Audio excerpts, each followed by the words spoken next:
Charmin. I'm so excited. I'm so excited to learn about this stuff. It's so fun. Dude, the Charmin bears are so weird. It's just advertising based on bear asses, and like it gives you the knowledge that bears wipe their butts, Yeah, and like that's just a yeah, weird thing. exactly. I know. Yeah, it is. It is kind of strange where it's like the whole thing is like, hey, wipe your ass and look at these bears. Wiping their ass. Yeah, Like who yeah. whomst Oops. does that? Apparently, Charmin. What's this? Cha cha cha. Cha cha cha. Oh yeah, that is the thing. Cha cha cha Charmin. Oh, hi, Warren. Hi. Thank you for the hydrate, Reap.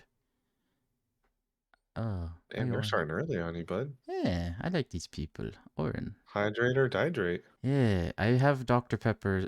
I don't think it counts, but this is all I have next to me. Sorry. You are with me, the pib consumer, and you are drinking actually Dr. Pepper? How could you? I'm sorry, brand loyalty. Uh-oh. I hope my internet's okay. Damn it. I just looked at my bitrate and it just went down. Oh well, we'll see. Hi Fade. Hello. Welcome in. I hope I did do an internet check before I started, so hopefully it's okay. Internet check is literally just sitting there going, do I have internet? Do Yeah. I? Yeah. All right, cool. Sick. Look, Yeah, we're good. looks at router. Huh? Good? No? Okay. All Uh, these lights are flashing, and I'm not quite sure what they mean, but I can still get it on twitter.com, so we should be okay. okay, there you go. I got your Ooh, thingies up. I'm Your pinned. socials. Go follow them. They're very cool. I don't use my Instagram super often, but most of the time when I'm painting miniatures, Yeah, I yeah, do yeah. sometimes. Yeah, yeah, yeah, I yeah, am yeah. there. Yeah, yeah, yeah, yeah. Yeah, yeah, yeah, yeah. Why was I not invited? Oh, I'm sorry. If I knew in advance, I would have totally invited you, but that's okay. Maybe another time. Um Wait a minute. I think I might have known in advance. Actually, oh shit, I just forgot. I'm so sorry, rabbits. I'm so sorry. Uh Oopsie. Uh Backpedal, backpedal. no, I was just like I was like thinking I'm like, "Oh, shit, I didn't invite them." And then I was like, "Wait a minute. I might have." Ooh. Ooh. Oopsie. Oh, Sorry. fuck. Sorry, rabbits. I apologize. You can kill me with your mind and everything in a gun maybe. Okay. Well, I suppose this is enough people. I'm a 5-year vet. I'm good. Wow. You're a veterinarian? I'm just kidding. Anyways, welcome everybody to episode, I think this is episode 5 of the Griddle. I'm your host, Hash Brown Friend, or just Hash Brown if you want to. You don't think it was ever mentioned? Oh shit. Sorry. Oh, never mind then. I'm your host, like I said, and today with me is a very lovely individual, Mag. Sorry, I burped. They are very well versed in the ways of tabletop role playing games, and I am very not well versed in such. Actually, I know next to nothing, which is pretty cool. Well, actually, but today we're going to change that. How are you? How are you, Mag? How are you doing? I'm doing good. I'm doing good. That's good. Very long day. I made sure to get as many of my books around as I can. Don't worry, there will be a quiz. Oh boy. Okay. It is worth 50% of your final grade. Oh no. Yeah. I don't do good with tests. That's okay. I didn't write it yet. We'll figure it out as we go. Okay. Do I have a cheat sheet, or you have to write that also? I am literally here with you. I will be your cheat sheet. Okay. So yeah, hi guys. My name's Magdrops. I have been playing tabletop RPGs for fuck, this is gonna age me for close to 20 years. I Oof. have been running tabletop RPGs for probably 10 or so. Wow. I'm not as versed in running as I am uh playing, but yeah, there's a lot of stuff to cover. Um so yeah, where do you want to start? Well, what's it called? When like you said you started like 20 years ago or whatever. Yes. I That's was 10. I started playing with my dad, actually. He ran, all.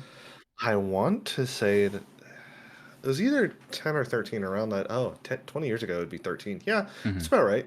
I started playing with Dungeons and Dragons 3rd edition. We had the starter box. Mm-hmm. My dad ran it for me, and he doesn't watch things on Facebook, so he'll never know this. I 100% read the adventure before he ran it, so I knew where everything was. Because I thought Oh, that's how you were supposed to play it, which is not correct. really? Oh, so you're It's like, oh, typically frowned upon. I have to know everything that happens before it happens. Dude, I do that with movies, with books, all sorts of stuff. I will read a review and read the Wikipedia article before I go see a movie just so I know if I'm like, well, that's a bullshit twist. I don't want to watch this. I don't want to waste my money. Mm. It's really bad. That's funny. Yeah, because I was gonna ask you how you got into it. That's sweet that it started with your dad. Is he a big fantasy person? So, not really. It Really? was kind of one of those things. When I was a kid, I was a very withdrawn kid. I Mm. did a lot of reading. So, I was in the gifted and talented programs, which is really just corralling all the autistic kids into the same room Mm-hmm. for the most part. But I read a lot of fantasy, so I grew up reading Aragon, reading, Ooh. just a lot of really off stuff. And my dad saw it. Didn't really have a ton of friends because I was reading Aragon and being, a nerd. And he had played Dungeons and Dragons back when it was advanced D&D Mm-hmm. in the 80s when he was in the Marine Corps because my father was also a giant fucking nerd because that's the Ooh. first thing you think of when you're in the Marines. It's like, so what'd you do in the Marines? And my dad's just like, I took pictures and played Dungeons and Dragons. That's And funny. it's just like, huh? Mm.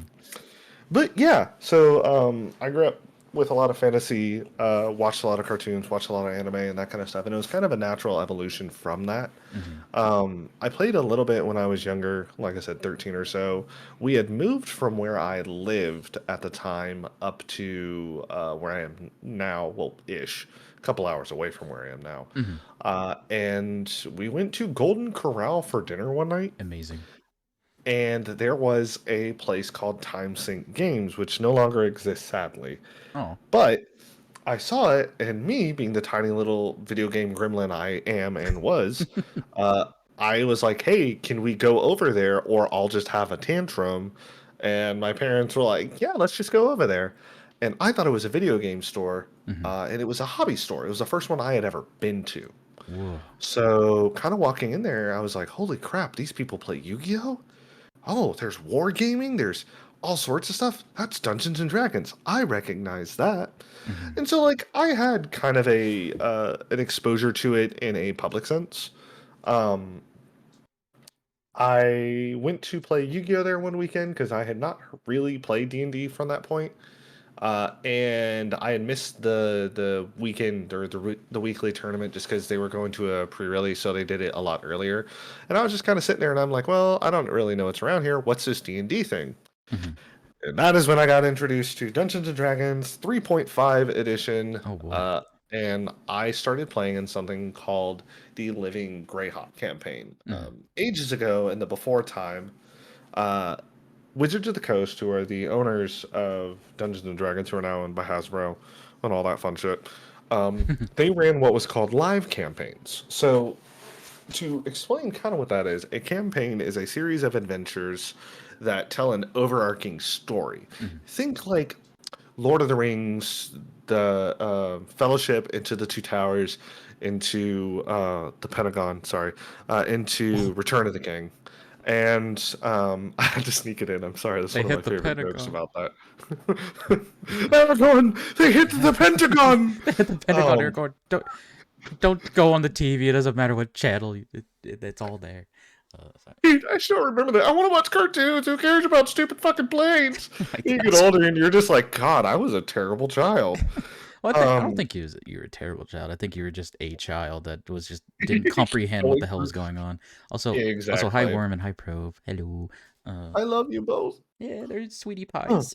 But- So to with the understanding of what a campaign is, a living campaign is something that is put on as a as something by the community as a whole, or maybe the company that owns it. And the living aspect of it is outcomes to adventures are recorded. Those are sent in to Wizards of the Coast, and they adjust the campaign through certain actions based on what the community does. Mm. Helldivers 2 does it currently, for example. It is a living, like a live service game, but tabletop. Oh. And that is where I made my first character. He was a half orc barbarian. His name was Crunk Chunk the Barbarian. Crunk Um, chunk.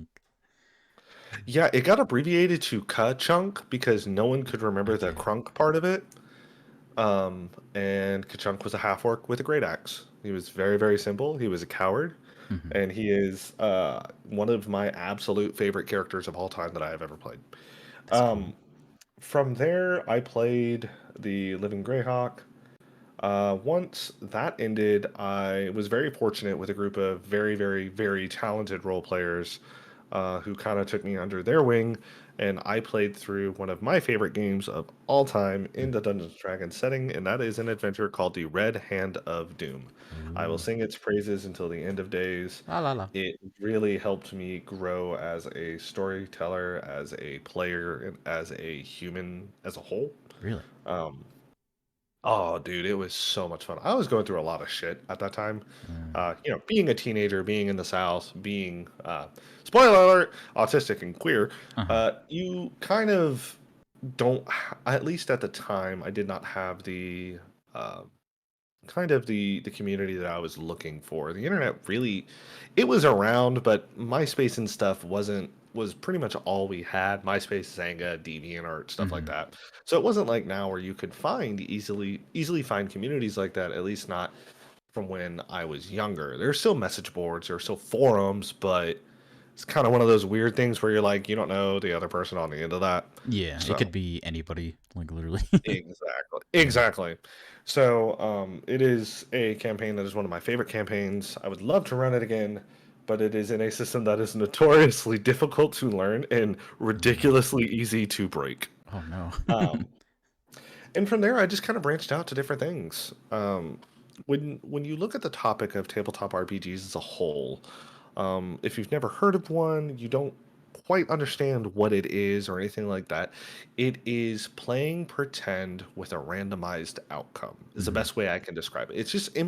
It is just improv theater. It is the definition of you are at a table, Hmm. you are with a group, and you are playing a role of a character in a game. And that's ultimately what it is.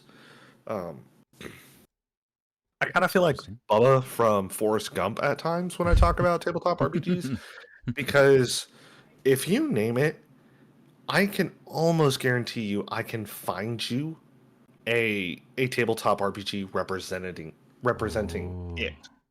So I'm talking from serious things like you've got high fantasy, mid fantasy, low fantasy, medieval fantasy, urban fantasy, sci-fi, which is science fiction. Hmm. You've also got sci-fi fantasy. You've got horror fantasy. You've got Ooh. all sorts of stuff, and that's just under the fantasy genre. Hmm. You then have like horror, where you have like suburban horror, like dark horror, all sorts of stuff. There's comedy tabletop RPGs. If you like Dance Dance Revolution, there is a Dance Dance Revolution tabletop role playing game. What? How does that even work? It is not good and it is exceedingly complicated. Oh.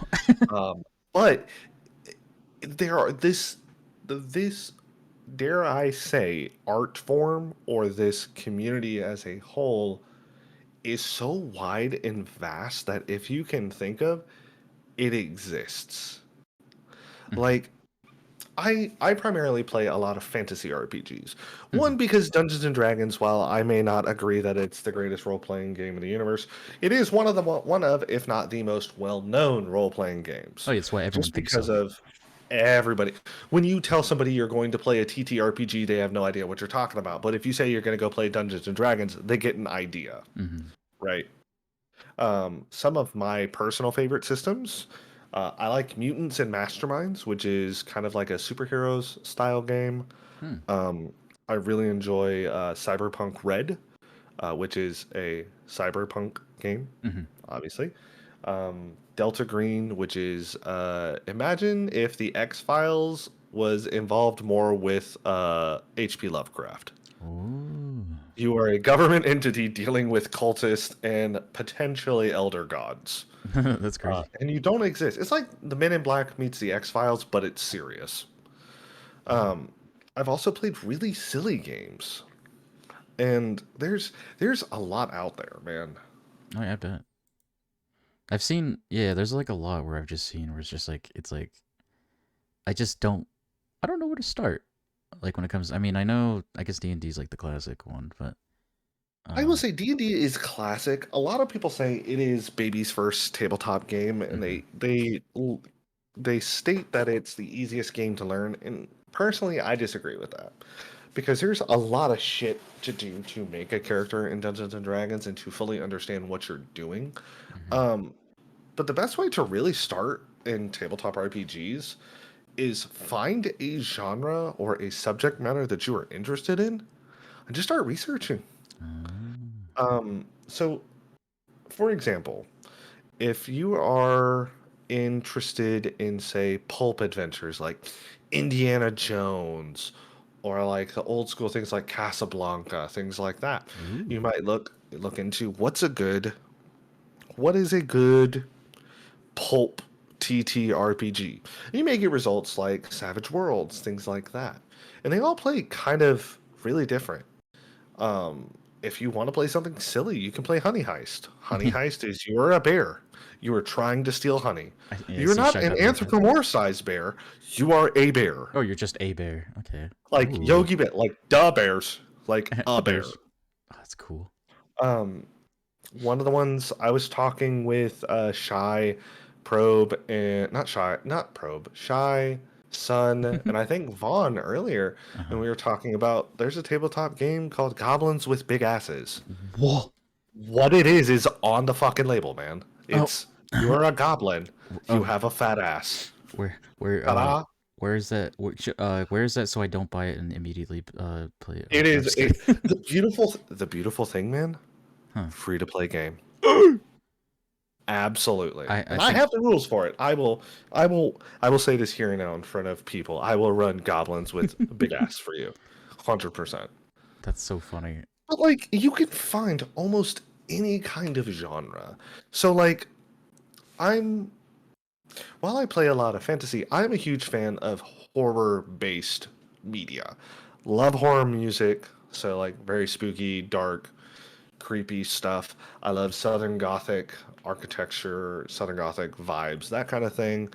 And like, there's a lot of really, really cool horror stuff. Hmm. Um, I love horror. you have to you have to be careful with it because horror based games can have some very serious subject matters. Hmm. So there are content warnings for them. One of my favorite games is Cult. Cult is a game I would not play without. I would not play Cult or run Cult for anything other than an established group of people who have played role playing games before, purely because of what is involved in the game, what can happen, and how things progress. Hmm. Which kind of goes into the other point of using one of the things I think is often not talked about enough, I should say, in terms of role playing games, and that is the ability to explore you as a person and to explore different subject matters, maybe something you aren't inherently comfortable with, Hmm. but maybe something that you've always been curious about. But the caveat to those things is you have to have a good group. One of the big things that I am a huge fan of. Let me actually pull up Okay. this. Is a specific thing that was introduced by a creator called John. I'm gonna butcher his last name. Uh, Stravopolis. Stravopoulos. It is called the X card. The X card is used, and this was a big. This is still a big to do in a lot of circles in terms of whether they allow it, Hmm. whether they don't allow it. There are some people who look at it as you're being a wiener. It's just a game, that kind of stuff. and the X card is a auxiliary rule set that most people will add to role-playing games or simulation games that allow all players, including the game master, to remove content from a game if it has made somebody uncomfortable. Oh, I see. I also utilize lines and veils. So lines and veils are just that. You have a line in the sand that you're like, hey, I do not want this to happen in the game. And that can come from anybody. Say you're afraid of spiders. You Oh. can be like, hey guys, I don't want spiders in this game. They really creep me out. I don't like them. I have a phobia of it. And I don't want this. Or you could have something that's just like, hey, contact warning, or I will go ahead and say this trigger warning for some of the things I'm going to talk about in this section. Okay. So if people don't want to hear this, entirely understandable. It is something that comes up, and I try to be very serious about it. But just give that a couple seconds. Let me have a sip of my water. You heard the fella. All right, cool. So in terms of sexual assault, that can come up in games. Mm-hmm. And there are people who are like, hey, hard line, this does not occur in my game. That is actually one of my personal lines. Mm-hmm. I do not do sexual assault. I do not do violence against children. Like kids can get hurt. Kids don't die in my games Makes because sense. that just makes me uncomfortable. Um, and at the same time, you can have fails. So these are fine if it's in the game or if it's referenced to the game, but I don't want this to become a center point of the game. Mm-hmm. Like, could be abuse. There are some people who utilize tabletop RPGs in the same way of therapy or journaling in order to work through things that they have been through in life or to discover more about themselves. And sometimes they're like, hey, I'm fine if this is something that happens in the background, but it is not something I want forefront in my face about it. Mm-hmm. And there are a lot of people who you would be surprised who look at this as a means of you are removing an element of the game that is supposed to be there. I respectfully disagree. If something makes people uncomfortable and you as a game master cannot continue to tell your story without that uncomfortable subject, then you have failed as a game master. I was about That to may not be say, other people's that may not be other people's opinions, and that's fine. You're wrong and I hate you, but but it's your opinion. that's just how I look at it, you know? Like if you can't continue, if somebody comes to you and goes, "Hey man, I thought I would be okay with for sorry, this is kind of a heavy subject. I thought I'd be okay with abuse or something like that, Mm-hmm. but I've just been seeing a lot of this online. I don't really like this. I don't really want this in my game or to play in something like this. Can we drop it?" If your answer to that is anything but, "Yeah, sure, I got you. We'll figure it out." Your storytelling is weak, man. It just Yeah. is. Um, but like I was saying earlier, it is a good vessel to explore about who you are. So, to drop a little bit about the veil here on myself, Mm-hmm. Mm-hmm. I am somebody who I am gender non-conforming. So, Yes. male, female, whatever. I look at it as a goblin. Gender is a bug that I ate, and I don't understand what the hell it is, right? Of course. Um, and my username on things mag is my initials because I'm very creative. Um, I legitimately chose my initials because I like the name Magdrop.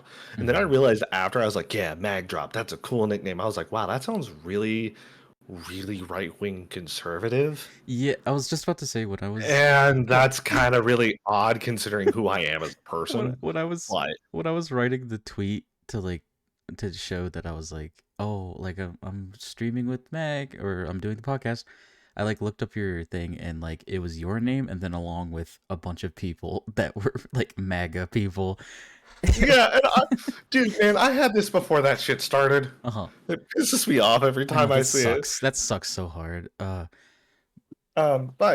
the way that I chose my name and the one that I'm eventually getting everything changed to when I'm not a Mhm. lazy piece of shit is it is based off of a tabletop character that I played. Oh. Legitimately, it was a character. Yeah, I'm just gonna say it. Fuck it. Okay. There's a character named Micah who is oh god, he was a Gurkha. A Gurkha? Um, yeah, the Gurkha are fucking sick, dude. The Gurkha What are they soldier. exactly? All right, so the Gurkha soldiers were British police, and they're basically Indian special forces, Oh, those guys. Okay, and they okay. carry fucking kukris. Yeah, okay. No, I know what you're talking Um, about now. I've seen like pictures of those guys. Specifically, the thing that got me with them, my character was actually Nepalese, so he's from Nepal. Hmm. But there's a specific line that one of them said: "It's if a man says he is not afraid of dying, he is either lying or he is a Gurkha." Oh, And that's just kind of the character I played. that's badass. Um, he was in a Vampire the Masquerade game. Super fun if you like vampires and dark and I'm so edgy and Hmm. nobody loves me and the world is a pile of shit. Blah. Like, fucking Vampire the Masquerade is for you, buddy. But he was a hunter that eventually was turned into a vampire, and it was a character I really, really resonated with. And there was one night that I was talking to my friend Steph Hmm. about a lot of stuff. We went to high school together. She had transitioned, and we were kind of talking about stuff. And I was like, man, I don't know. I wish I could just do this. It just doesn't feel right being who I was at the time. And she just looked at me and goes, yeah, so do it, bud. And I was like, Just do wait, it. that's how that works? That's how that works? She goes, yeah. And I'm like, oh, fuck, I am dumb. Cool. And it was just kind of that learning experience. Um, but like you learn a lot about who you are as a person. It opens your minds. I think one of the most difficult yet freeing experiences is role playing somebody who is not you. Mm, So a lot of people when they make a character, they put little pieces of themselves in it because typically when you play a tabletop RPG and you are making this big damn hero as they are called, you are making an idolized version of yourself more often than not because you know yourself best. hmm. As humans, as players, we tend to play things we know. In controversial opinion, everything is a human. I don't care if it's a dwarf. Oh, I don't care if it's a tiefling. I don't care if it's an elf. It's a human. And the humanoid. reason I say that is because we play based on what we know and what we understand. Hmm. Dwarves aren't real, so we cannot play as a dwarf. We are playing as a human that we have given specific characteristics. So elves aren't real, they're humans. Mm. Okay? They're just long lived, pointy eared bastards, but they're humans. Crybaby space Um, elves. Can you ban Kuro just specifically for crybaby space elves? He knows why. Does that have something to do with like the game you're playing with them? It's something to do how we met. Oh. Wait, I'm gonna tell this on the internet for everybody now. Kuro made me cry Ooh. when we first met. Oh no. Because I posted pictures of my space elves because I was painting a Warhammer army, and he said that space elves were gay or something like that. I don't know, maybe not gay. They were dumb or something stupid, Uh-huh. and I got really upset. And then I left the chat, and my spouse did call me a pussy for that. Which they were right, but I'm so sorry. that's not the point. I'm so sorry.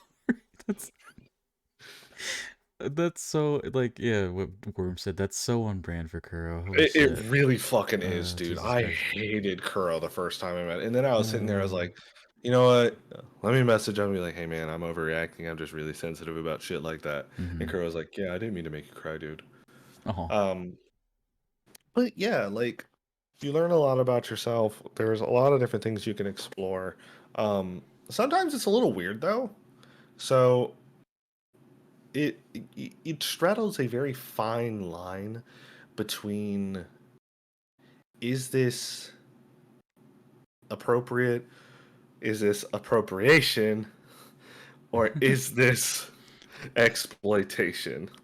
And you have to Oh. be real careful with shit sometimes. Because, like, I am not going to role play as a person of color. For me personally, it's not something I'm Hmm. really comfortable with. The closest experience I have ever had to that was when I played Micah. Um, but it's because I don't know the experiences. I don't have that lived experience, and I do not think I could do that justice, Yeah. right? Understandable. Um, in the same way that there are some people who don't have that same thought process and they are very much, hey, anybody can play anything, and that's fine. You know, if that's how you want to play stuff and that's what your group is comfortable with, Mm-hmm. dope, awesome, great. Me personally, I'm good. Um,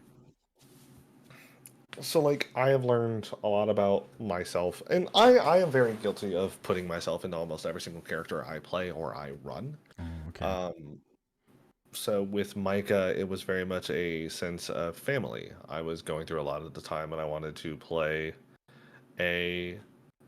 I wanted to play somebody who had that connection with other people. Um, I played a gay Sith in Whoa. a gay dark force user in a Star Wars game, um, because I myself am a gay dark force user. Uh huh. Um, but it was something that I was trying to go through the identity of at the time, going, "Hey, I don't know where my like sexual attraction is, or like who I'm attracted to, or what I'm attracted to, or anything like that. Mm-hmm. Let's try and lean into this thing." Um, when I played Kachunk, he was very much myself. He wanted to be a big hero. He wanted to be this like, yeah, I'm here to save all these people. I'm big, I'm strong. Bro, I weighed 70 pounds at the time. I Oh. was a string fucking bean. I was tiny. But it's who you Um, wanted to be. but it's who I wanted to be. It was an idealized version of myself. Mm-hmm. Um, It's interesting. Yeah, because I was gonna yeah, ask you there's a lot. if your characters were an extension of yourself. But you answered that question before I even asked it.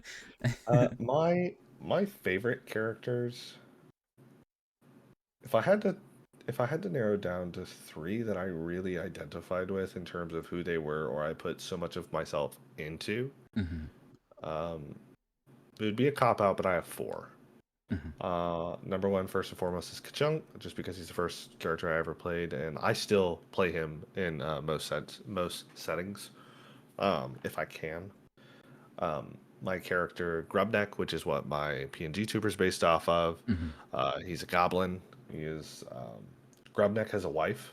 Whoa. Grubneck's wife is a bear, Whoa. like just a sentient bear, not a druid turned into a bear. A bear. Just a bear. They have kids. They have kids. They're half bear, half goblins. They're called boblins. Boblins. Yeah, they're great. I love boblins so much. Wait, is Um, that like an established thing? Boblins? Or is it? no, it's not, but it is in all of my settings. Oh, okay. Oh, yeah. Okay. That's Um, funny. and then let's see, What Chunk, happened Grubneck. if I googled Boblin? What would come up? Uh, I don't know. oh, a Boblins. little goblin carrying a sack around. Yeah, kind of. When I googled boblins, it just came up with these really weird nightmare fuel CGI creatures. Oh no, Wait, maybe because I googled boblins. Yeah, yeah, no, that's kind of like what they would look like. I have art of it somewhere. that's cute. Um, and then the last two kind of combined would end up probably being Micah, and then I had a character whose name was Hisak. Mm-hmm. Hisak was a lizard woman. Hisak's nickname was Chomp. Whoa. I will let you think as to why I had a giant lizard lady named Chomp. Yes, Hmm. she bit people in half. Uh huh. Actually, she was a paladin. She was a conquest paladin, multi-classed with a a warlock, specifically the Blade Pact. So I would just Godzilla blast people because I would Eldritch blast out of my mouth at things and then make them grovel in front of me. That's I so was cool. not a good character, but she was a lot of fun. That's so cool. The image of that. Whoa. Yeah, she was worshipped as a deity by this village of Grung, which are tiny frog people. Oh. The Grung are really cool from the surface, and then you look more into their culture, and you're like, wow, that's kind of really fucked up. Their caste system based on their color. Oh. Um, yeah, yeah, no, no, it's not good. Um, Nothing like going, hi guys, I'm a deity in this village. Oh, really? Yeah, I eat the red ones because they're kind of the bottom of the totem pole. And the party goes, I don't know if that's okay. And I went, I do not care. I'm a bad person. That is what I do. Oh yeah, that's what I kind of wanted to ask because I feel like a lot of arguments stem from this is what my character would do, so I'm going to do it. But like it goes to Uh, like some people take it to the extreme. I feel like I mean I've never played or played with these kind of people, but I've heard like stories of like because so if you, you oh God, yes. you mentioned If like you ever, sexual assault and yeah, like yeah. some like I've heard horror stories of like a character or a player character be like, "Oh, I'm gonna go and do da da da to this character," and then like the people be like, "No, you can't do that." It's like, "Oh, my character would do it," you know. That's So that is one of the biggest discourses in tabletop gaming as a whole. mm-hmm. There's an entire subreddit about this called TTRPG Horror Stories. 10 out of 10, great reads, makes you appreciate your Ooh, group every single time. I will say that. And if I'm it looking doesn't it make up you now. appreciate your group, it's because you have a shitty group. Um, so there's a lot that goes on with it's what my character would do and it's what I would do. Mm-hmm. To an extent, it is what my character do is a valid reason for your character to be a dick. Uh, Now the caveat to that is as a player, you are doing a group activity with like-minded individuals that you are all taking time out of your day to do. mm-hmm. Now, while this may be a character action that is permissible because the character is in fact an asshole, are you an asshole? Because if Oh. you are an asshole and your group is comfortable with that, then fine. Go for it, bud. Have your fun moment in the sun. I'll get to this thread on Twitter that happened about this. But if you look at these 3 to 4 other people and you can sit there and be like, hey guys, I know we're all here to play something together and progress a story. I kind of want to ruin the fun of everybody else and have fun at my time, just not you don't get to have fun mm. is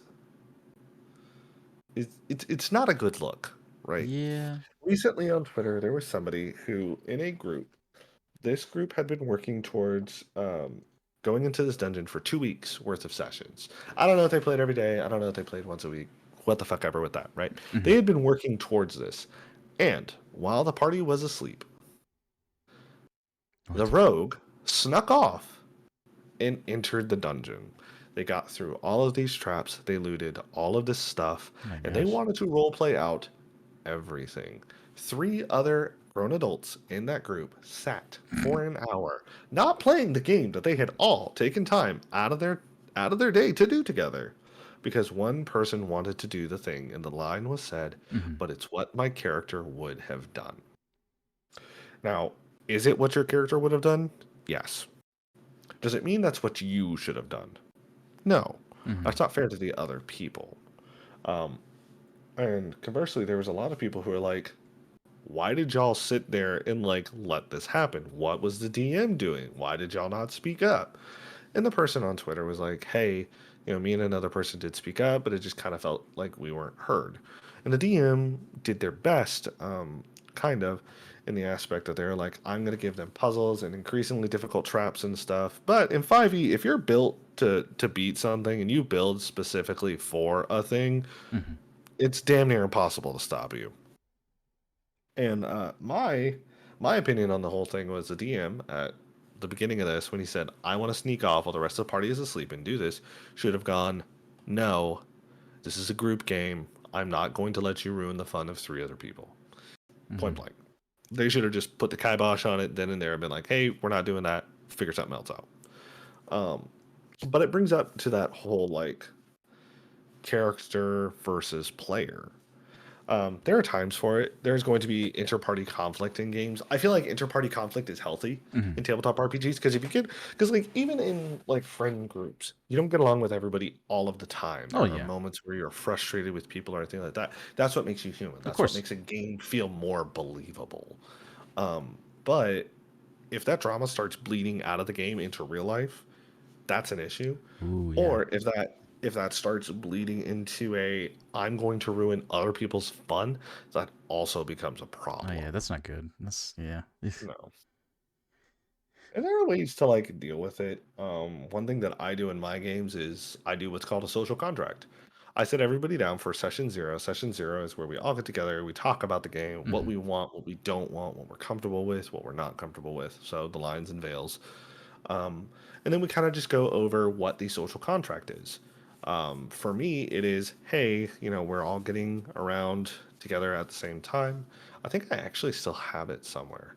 Um, Essentially, it's, hey, we are all taking time out of our days to do this. We are all adults. We are going to treat this like adults. Mm-hmm. It's fine to have fun. It's fine to giggle. But at the end of the day, I don't want drama from outside leaking in, and I don't want drama from inside leaking out.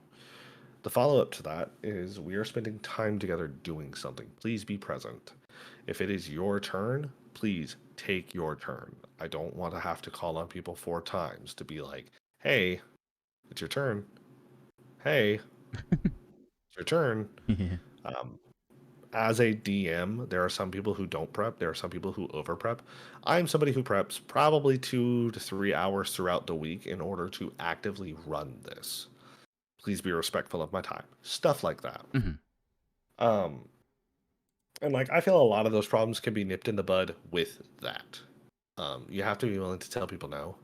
Yeah. You have to be willing to be like, hey, I understand this is what you want to do, but this is not where the story is going, and things like that. Mm-hmm. Yeah, it's interesting. When you you talked about the Reddit RPG horror stories, I've been I've been looking at a couple, and holy crap. Uh can I read you a couple and just hear your Oh, opinion about them? please. Okay, so this one that I'm reading right now says my friend keeps trying to play D&D, but his DM makes him start at level 1 despite the group being way ahead of that, and literally rolls his stats so that every session he starts a new character with a random stat of like 4 and simply dies. What I I don't why wouldn't you like let the person level up to the rest of the party? I feel like that's Uh, because the GM is an asshole. yeah, it sounds like they don't like the new person or whatever. So there are some people who brings there are some people who think this idea is you have to be super, super hardcore and, oh, your character died, so as a punishment, you have to come in a Mhm. level behind and you have to catch up and blah blah blah blah. That shit's stupid. Hmm. Point blank. Sorry if your group likes it, cool, more power to you. I'm good. This is You're not going to be punished for something the dice decide, Mhm. right? The dice have no god. They have no allegiance. They are purely a random number generator given physical form. Mhm. Um, Also, side note, if anybody here is followers of the Adventurers Academy or Abria or Dimension 20, I do agree with her. Any dice in real life are all horribly weighted. The minute you add any kind of paint or glitter or teeth or whatever the fuck you put in your dice, it is no longer random and it will always have a predetermined outcome from what it's going to be. So just putting that out there. Mhm. Um, the other thing with that is like, man, it's just not fun. Yeah. Like, if I'm in a death saving throw, or if I'm in a situation where I have to roll a d20 and I survive on a 10 up and I die on a 9 or below, and it's through nothing of my hand, it is just random chance, you shouldn't be punished for that, you know? Like, if somebody says, I want my character to take off all their weapons and armors, run into the dragon's lair slathered in honey, and go, I'm here to seduce you. Yeah, the dragon's gonna fucking eat you, dude. Like, that's a Yeah. dumb decision.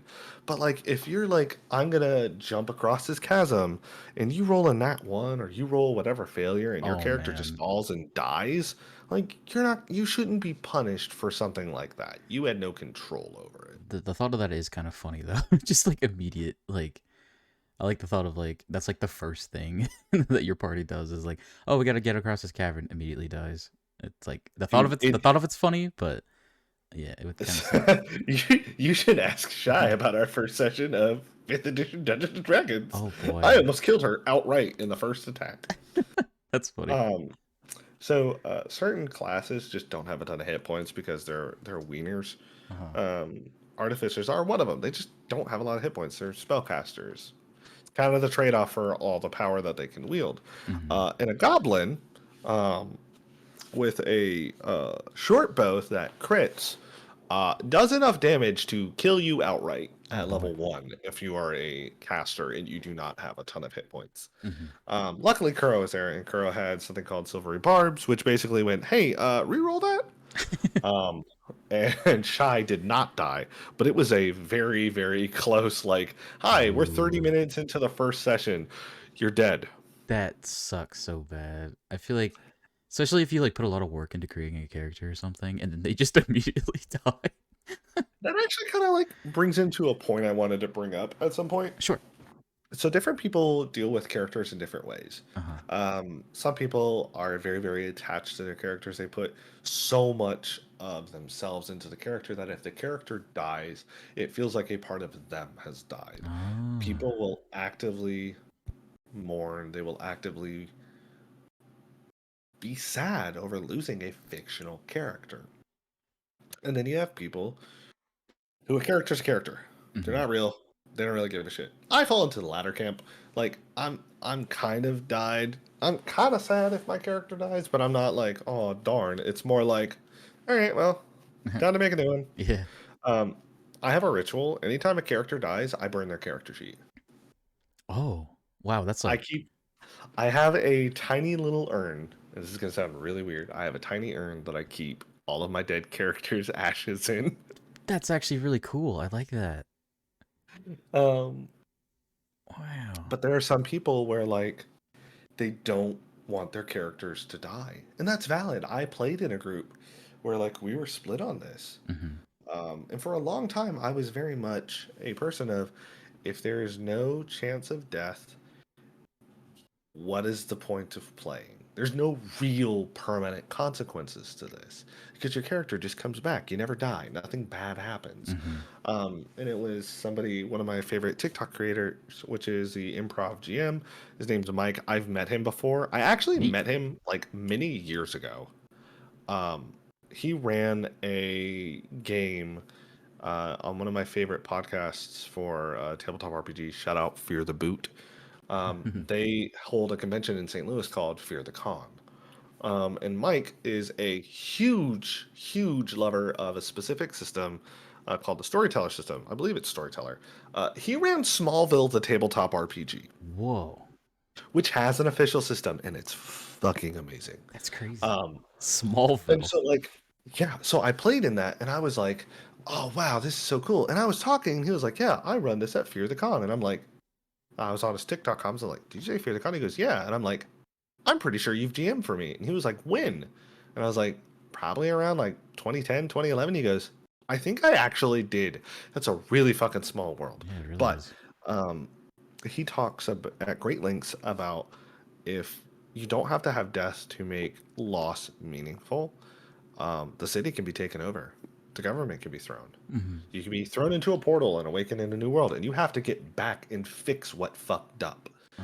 Like, there's a lot of things that can happen without death, but there has to be some sort of consequence for failure. If you don't have that, you're not really playing a game, you're just telling a story with everybody at that Hmm. point, right? Um, so, like, I bring that up to people too in my social contract. I'm like, hey, are you comfortable with your character dying? Hmm. And that can be a hell yeah. It can be a I would prefer if they not, but if it is a story reason, then yeah. And it could be a please don't kill my character. And I respect it. Hmm. Like I'm not gonna kill you, but awful things are going to happen. Like your character's very bad your character's things. gonna wish You they were will dead. suffer, but you will not die. Oh god. That's yeah. You cannot die, but you will wish you did. Whoa. Like Pretty that sort of much. thing. Oh. Um, one of the funny things with like running campaigns and stuff for like 10 for a decade now is I've caught myself I'll evil guy monologue when I'm at work. Hmm. So I'll just be like walking around and like an idea will pop in my head and I'll just start monologuing it out because I am a sucker for a good villain monologue. That's really good. So I'll just be walking around at work and I work at a grocery store. So I'll be walking around and I'm like, "You think that I am here to protect you? Oh, you sweet son." And then I'll be like, "Oh, yes, ma'am. You're looking for what? Syrup? Yeah, that's over on that aisle. I'll take you right over there." And they're just kind of looking at me like, "Okay." You think I know where the syrup is? You fool. King Dragon. Uh, super. It's interesting. Yeah. But like, I kind of lost where I was talking. I was talking about something. Oh. Oh, death, consequences, Oh stuff yeah like yeah that. yeah. But if you don't have those consequences and stuff, it's hard to see like games in that aspect. Mm, Um, One of the other things that is a very big debate in the role playing community and tabletop RPG games is, do you fudge your dice rolls, or what is to say, do GMs, and people can hate me if they want for this, mm-hmm. do you cheat? Mm, What I mean by that is with the shy situation. When this goblin attacked, we play on a online system known as Foundry. It is a virtual tabletop. It is exactly what it says on the tin. It's tabletop. It is virtual. It does a lot of the math for you, and it's real great. hmm. But the goblin rolled a 20. I Oh make my shit. rolls out in the open unless it's something that is actively a secret roll. But the goblin rolled a 20. There are some people who'd be like, wow, this is the first encounter. This could kill them. Mm-hmm. You know what? They actually, I'm going to say the goblin rolled a 10 instead. Mm-hmm. And those are the two camps. Either you fudge your rolls and cheat, or the dice are what the dice are. Uh, To quote that scene from one of the Rocky movies, if he dies, he dies. he does. Uh, you're just like roll a dice and you're like ooh, and just like bang the table and let the dice roll a little bit more. Like, Dude, uh, people do that. like oh wow, that's crazy. Wow, that was almost a 20, huh? It's like, hey, how many hit points are you at again? Three. Ooh. Yeah, he rolled a one. He Oh, missed, dude. That's oh so man, wild. that's crazy. Nah, not at my table. Damn. Well, get ready to make a death saving throw. Dang. Like, that sucks, dude. You're gonna die. How do you Um, how do you right? introduce like if a character dies, how do you organically introduce the a new, like if the person wants to create another character and join in, how do you like organically be like, oh, here's a new character? Did they just like show up and be like, hey, what's up, guys? I'm here to hang out, or it's like, or they just like, I don't know how you would do that actually. But, Um, it all honestly depends. like just what you want their story to be, kind of thing. Yeah, That's kind of pretty neat. much. I like that. Some people are just like, hey, he was always here. I had I had um, what was it? I've had people where I have removed them from games Mm-hmm. because of things that have come out in terms of allegations and stuff. There are people who are pretty prominent in my local community in terms Oh, of like the nerdy stuff, and some really not good things came about them. And I was upfront. I reached out to him, like, hey, dude, you are no longer welcome in my space. This is an area to keep people safe and to keep people welcome, and you no longer do that. dang. Uh, Fuck off and die, politely, of course. Politely. Peace and love, but Politely, also fuck off and die. politely. I hope you choke to death tomorrow. Nicely. Um, Uh huh. uh, but there are some people, and I straight up told the party, I was like, hey, this dude, as he's out of the game, this is why. His character does not exist. Never existed. He is not referenced in anything at all. Oh. Period. Just gone. Like, he's out. I've had some people where one of my favorite ones, yeah, Curl. I had one where there was a fucking lightning strike, Mm-hmm. and Curl's character was just there. He was a time traveling Whoa. ancient entity cowboy. That's actually really cool. Pathfinder's weird because that was the medieval fantasy game. A medieval fantasy where a cowboy character comes in. It's it's a long story, That's so but cool. yeah, there are some people. It's just this dude has always been traveling with us. Mm-hmm. It could be, hey, we're gonna take his corpse back to town. We need somebody to join us. Wow, there's this mysterious hooded figure in the bar. Let's go talk Wow. to him. It's like Like Aragorn.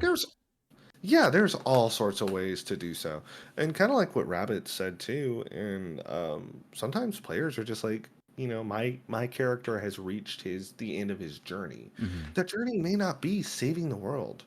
Maybe it's I'm looking for a place to call my home. Oh. and maybe they find it on this journey. It could be a thing of I am looking to die in battle because that is what my culture dictates. Maybe Hmm. that's what they want. So when the character dies, they're like, "Hey, I don't want him to come back." Interesting. There's a lot of stuff. I would like if my character died. I'd like my second character to be like a frog prince situation where someone had to maybe not kiss him, but like rub the top of his head, and then he becomes a guy, and that's how he joins the party. Uh, Somebody touches the frog, and all of a sudden, bloop! yeah, there's like Oh there's God, I have consciousness. like Oh God, I'm a human. everyone's all sad because the character's dead. And like, oh man, and then like one of the characters sees a frog in a pond. They're like, oh man, a frog. You know, I feel sad. I'm gonna pet that frog, and all of a sudden it's like, oh hey, oh hey, thanks for touching me. Wow. The curse is broken. Hey, can I join you? The curse is broken. Hmm. I have a gun. Can I come with you guys? Yeah, exactly. I like that idea. Um, yeah, and there's all sorts of ways to do that kind of stuff. Hmm. Ashfriend's new player character is a meadow hamster plucked from a nearby tulip. I do like that. You could, if you were playing 5th edition Dungeons and Dragons and you utilized the Planescape book, you could play, technically speaking, a Ooh, miniature giant space hamster, miniature otherwise known giant. as a hamster. I would love that. Dude, play. All right, so you're gonna dig this because there's just some weird shit with this. Shout out to all my homies who have phobias of clowns. I'm so sorry for the next like 15 minutes. Oh boy. Um, so in Planescape, in Dungeons and Dragons, and now this is the canon of the game. I want to be very clear about that. Hmm. There is a plane of space clowns. Whoa. They come from the clown plane. They do clown magic. They are actively just clowns. Like if you've ever seen the show or seen the movie Killer Clowns from Outer Space, Oh yeah, yeah. that, but it's a playable race of people. It is so so dumb and so amazing. They specifically come from clown space, right? Hmm. Um and in this kind of different things, in this kind of universe, let's see here. Girl See called if I me a can find the clown. exact song. Uh, You're not a clown. Clowns are funny. I'm not a clown. Sorry, that was my nose. I'm just kidding. That Um, was a stupid joke. I'm sorry. that's fine. I think what I said completely went over your head. Don't worry. Oh, sorry. What did you say?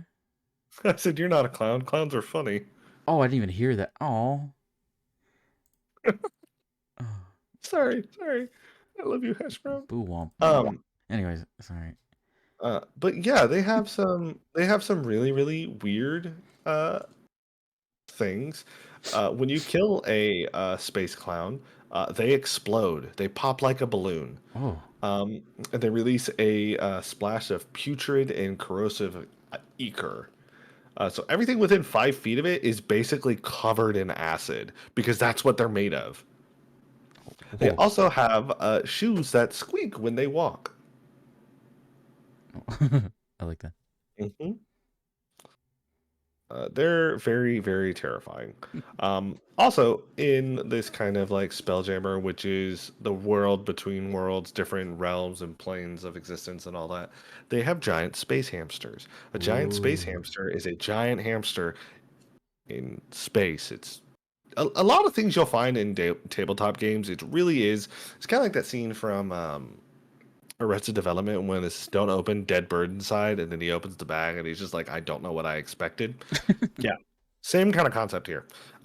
Giant space hamsters are kind of like bears. They're really docile. People use them for like mules, and they use them to like haul stuff and things like that.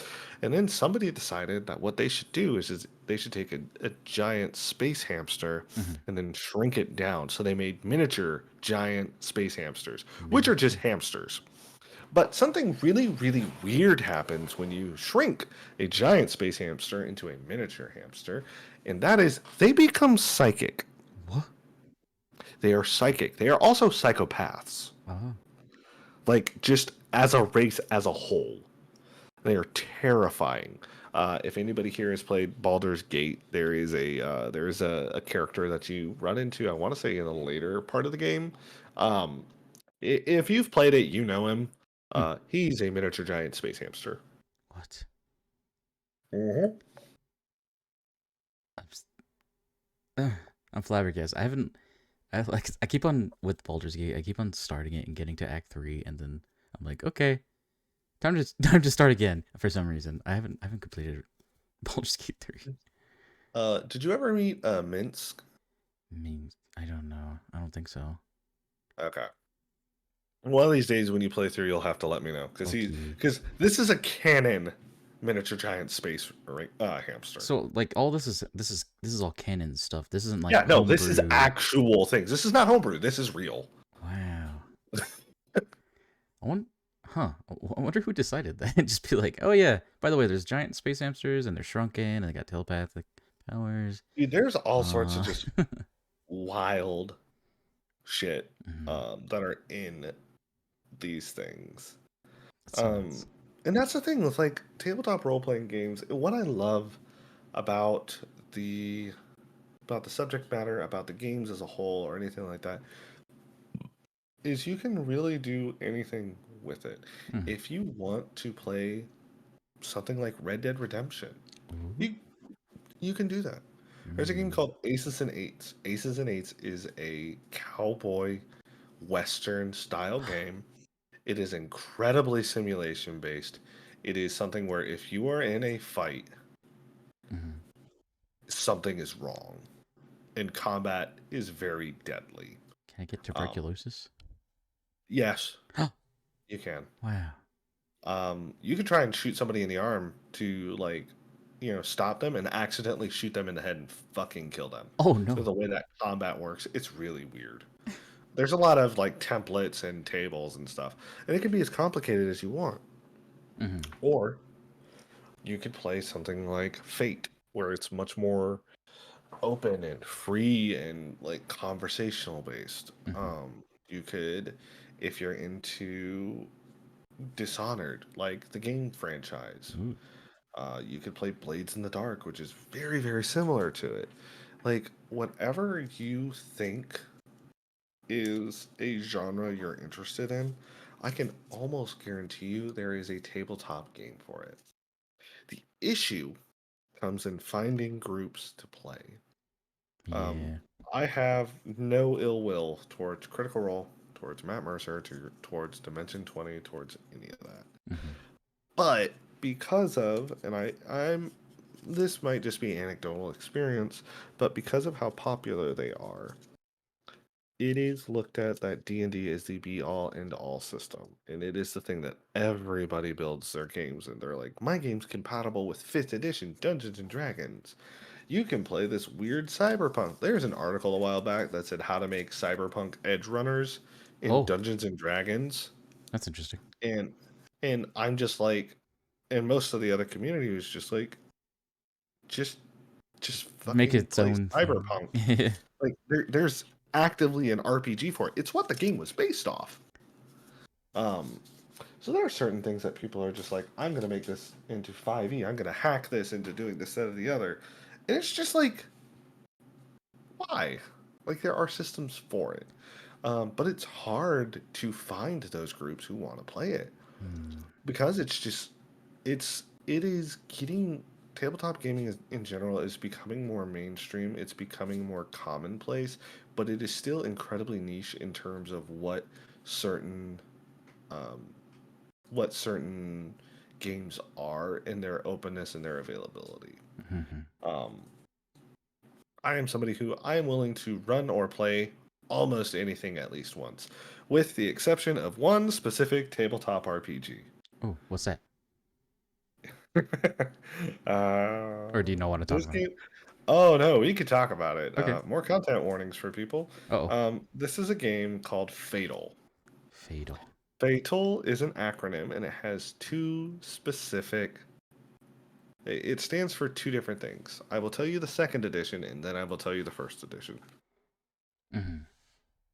All right. The second edition was From Another Time, Another Land. and it was a dark fantasy tabletop role playing game. Oh, I see the other acronym for it.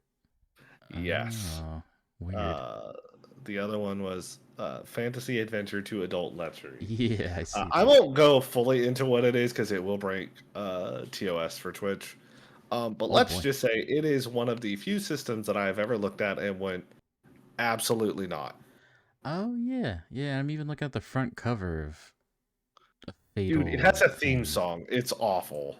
Wow, that's It sounds like if like somebody referred to the theme song as it sounded like the Cookie Monster was chasing a drum kit being pushed down a flight of stairs. oh no. Yeah, it's bad. Ryan Keane. Oh yeah, the theme song by Ryan Keane. Interesting. Otherwise, otherwise talented death metal guitarist. Yeah, he really is, which is really Fatal. funny. Fatal also received particular attention for its misogynistic content. Oh, oh Oh boy. yeah, yeah. Don't, don't keep reading that. It's bad. Okay, I'll read it Don't keep reading that. silently. Yeah, don't read that out loud. Let's It's not good. see. Such as, oh, what the fuck? Sorry, Yeah. I won't fully read it, but there's a word that refers to female characters. One of them, I just want to say, they call them Huntress. Okay, that's all I'm gonna say. But that's insane. That's an insane word. Yeah, no, it's bad. It's real, Wow. real bad. Was this popular? No, absolutely not. Oh, good. It is one of the worst games ever to be released, if not the worst. Um, there's there have been people who have tried to run it, and it's just not playable. Um, Mm-hmm. so it's just not good. Yeah. It's really bad. Yeah, I'm reading about the reception of it. It's been overwhelmingly negative. Yes. Through sexual Um, violence and misogyny. Ugh, that's gross. yeah, no, it's really gross. Don't if you want to look that stuff up, people like do it at your own peril. I will tell you. Well, I'm I will tell you, it's not worth I'm just reading reading it. the Wikipedia article. That's all I'm doing right now. I Yeah, don't go any further. I've read the actual rule book. It's not. Gross. It's not a good time. It is indeed miserable. Yeah, I think I'm looking at the cover of the second edition. Yeah, the second edition cover is Yeah. real gross looking. But like there are issues that do pop up in the scene. Mm-hmm. There are what they refer to themselves as the old guard. They do what's called OSR, which is old school rules, which is typically less focused on the role playing and more focused on the role playing. Mm-hmm. That joke works better when you type it because it's role playing ROLE Yeah, ROLL. uh, Mm. and ROLL. Mm. Which I like old school rules. I like games that are difficult. I like games that make you think as a player where your player skill is also used. Mm-hmm. Um, but I don't like assholes, and they are commonly referred to as what's called a grognard, Grognard. um, which is basically to say they're an old miserable person Eh. who doesn't like change or new things. And Oh. part of it is they're just like, back in my day, my character sheet didn't have pronouns. We just had gold and blah blah blah blah blah. Oh, And I'm kind jeez. of like, yeah, well, back in your day, you also didn't talk to any women, so like, Back in your maybe day, your day wasn't that great. back in your day, lead came. Your pipes are lined with lead. Okay. Back in your day, you got mad that people went to your school that were a different race than you. So I don't know how you dealt with elves at all. Yeah. Don't you love it? Um, yeah, it's so good. It's so crazy. Uh, but yeah, so like there are people who are like change is scary and bad and they hate it. Mm. Um, I will say this: if anybody has ever played any of the additions to Dungeons and Dragons in chat, I am a 4E truther. I love Dungeons and Dragons 4th edition. It is one of the best editions of a tabletop RPG that has ever been put out in the history of ever. That is not a joke. That is a very serious opinion that I have. Mm-hmm. And if Dungeons and Dragons 4th edition came out today with the way that virtual tabletop RPGs were, it would fucking run circles around everything else that existed. Oh. Um, but it didn't, and it sucks, and I'm mad. but it was such a big change from what it. See, that's the big thing. I don't know if you're in any kind of like anime communities or fantasy novels or anything like that.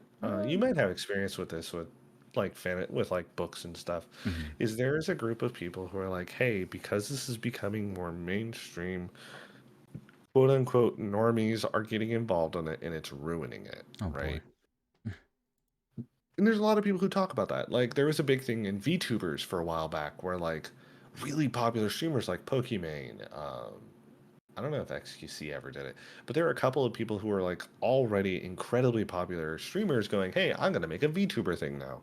And Mhm. there were people who are like, "Hey, you're just doing this because it's making people a lot of money, not because you actually enjoy the passion or you're a fan of this." Mhm. Same thing kind of happens in anime communities where they're like, "Well, now that anime is popular, I used to get picked on for liking anime, and they used to make fun of me for liking anime." No, motherfucker, you got picked on because you Naruto ran at school. Full stop. That's why it wasn't the anime. You didn't shower and you ran like an idiot everywhere through your hallway. That's why you Mm. got picked on. I feel that. But that's starting to become a problem in tabletop games where they're like, back in my day, we didn't have to worry about pronouns. We didn't care if characters were gay or whatever. It was just the game. And now that it's starting to become more popular, this critical role in blah, blah, blah, blah, blah is making everybody blah, blah, blah, social Oh justice jeez. warrior, blah, all that shit. And it's kind of like, hey, no. Like, you complained when you were a teenager that you did not have a group of friends. You did not have anywhere where you felt like you belonged. You felt as an outcast, a miscreant, an outsider looking in at that. And you found your sanctuary in your home in these games with other people where you were the hero. You were the popular guy. You were the guy who showed up and killed a dragon and the princess fell in love with. Mhm. And you needed that. But now that it's becoming open to different people and it's becoming more normalized, there are people who are just like, that's not fair. And we have to an extent, you have to treat those people with respect and the idea that, I get that you were made fun of and it sucked for you, dude. Mhm. But that doesn't mean you need to be a dick now. You complained about not having open spaces where you can play games. You complained about not being able to talk to girls. And now you are complaining that girls want to play tabletop RPGs. Mhm. Make it make sense. Yeah. Yeah. So I've been bitching, complaining, and talking an awful lot about weird shit. Uh, what kind of stuff have you ever been interested in? Has there ever been any kind of game or system or content that has ever been like, Um, what would be really cool to be? like just in like a character or something. Or in general? I don't. Like, what kind of stuff do you like? You could play, Dune has a tabletop RPG. Ooh. I don't It's know. it's very bad, but it I is a game. just I've always wanted to play like I mean the basic one. I mean the classic is D&D because I've just I Mhm. don't know like a funny story is my family last Christmas like I mentioned how I wanted to get into D&D and Mhm. I wanted to like learn the systems and like I had bought like one of those little starter sets you can get at Mhm. stores and I was like reading through like the Minds of Fendelver or whatever the hell Mhm. and like I was asking my family like propositioning them like would you like to play with me and like the general answer was like okay like we're not super into it but we'll try and then uh it never really came but then at Christmas time they got me a bunch of D&D stuff like like like dice and like little special like holders for dice and like these like binders that for are for like DM specifically. And then I'm like, "Oh, this means like you'll play with me?" And they're like, "No." And I'm like, "Uh, okay. Fuck, Well." too real, too real. And then I'm like, "Well, I don't know anybody in my like real life that plays. And so I have all this D&D stuff and I don't do anything with it."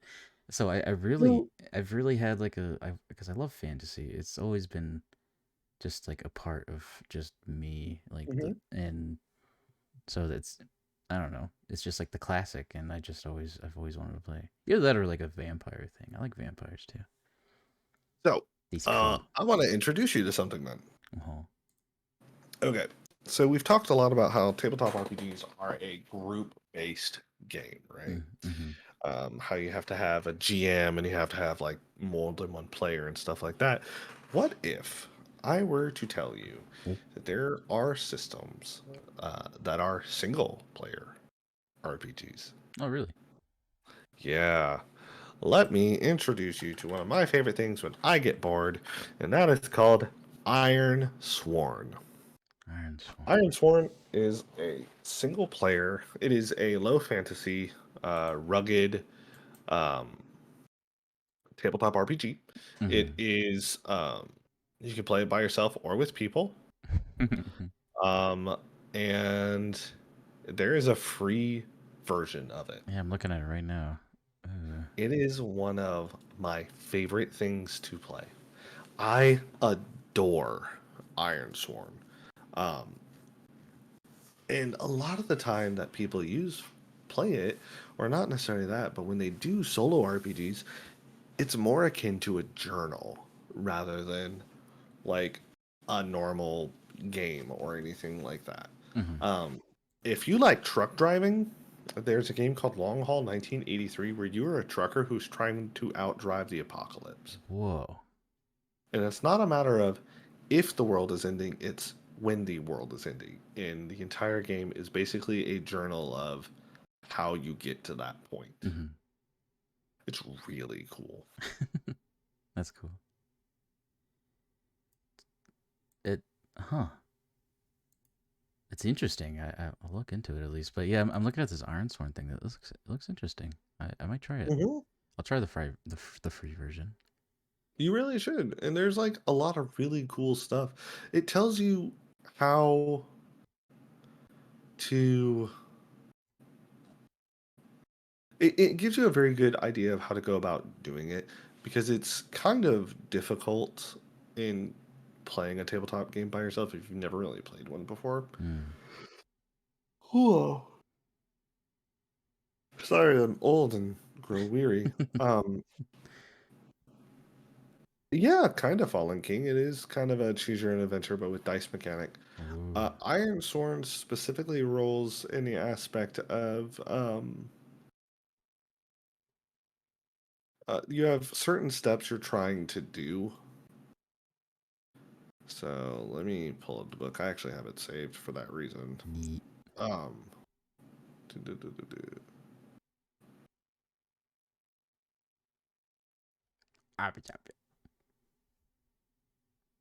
So there's something called the flow of play, which is how you do stuff. So you start, you envision the current situation and what your character is doing. Mm-hmm. You do an action or a situation that triggers a move, and you make that move. So like you try and leave, you try and hit something, whatever. Um, if you succeed with a strong hit, you are in control. You have succeeded. What do you do next? Go back to the beginning. Mm-hmm.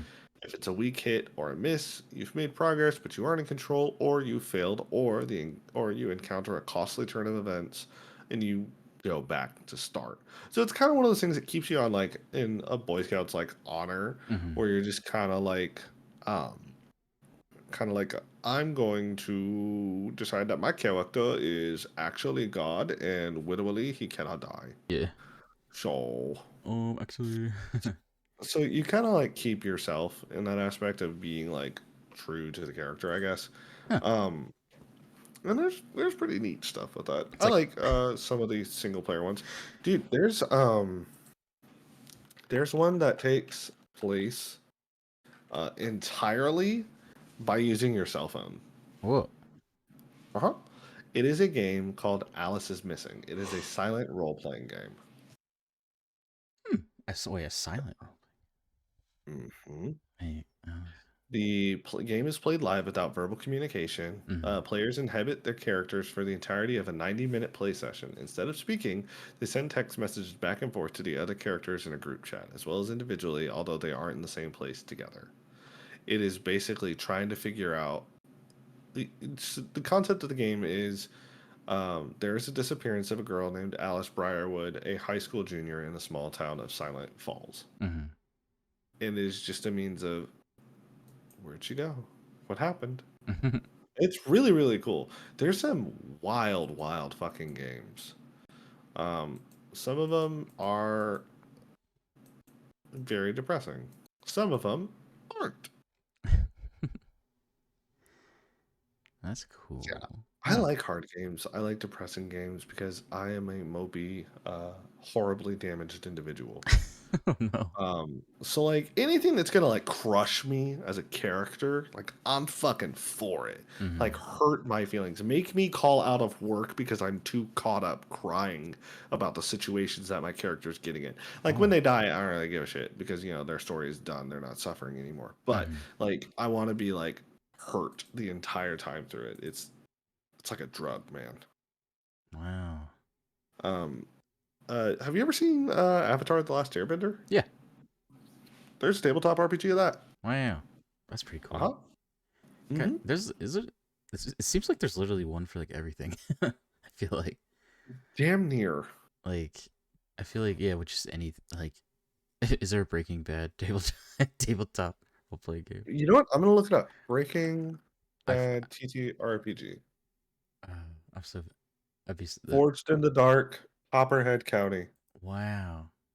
Or you could play Cartel. Oh, that's And Cartel is bull narcos, naive spouses, and dirty cops are all tied. God damn it, Ad.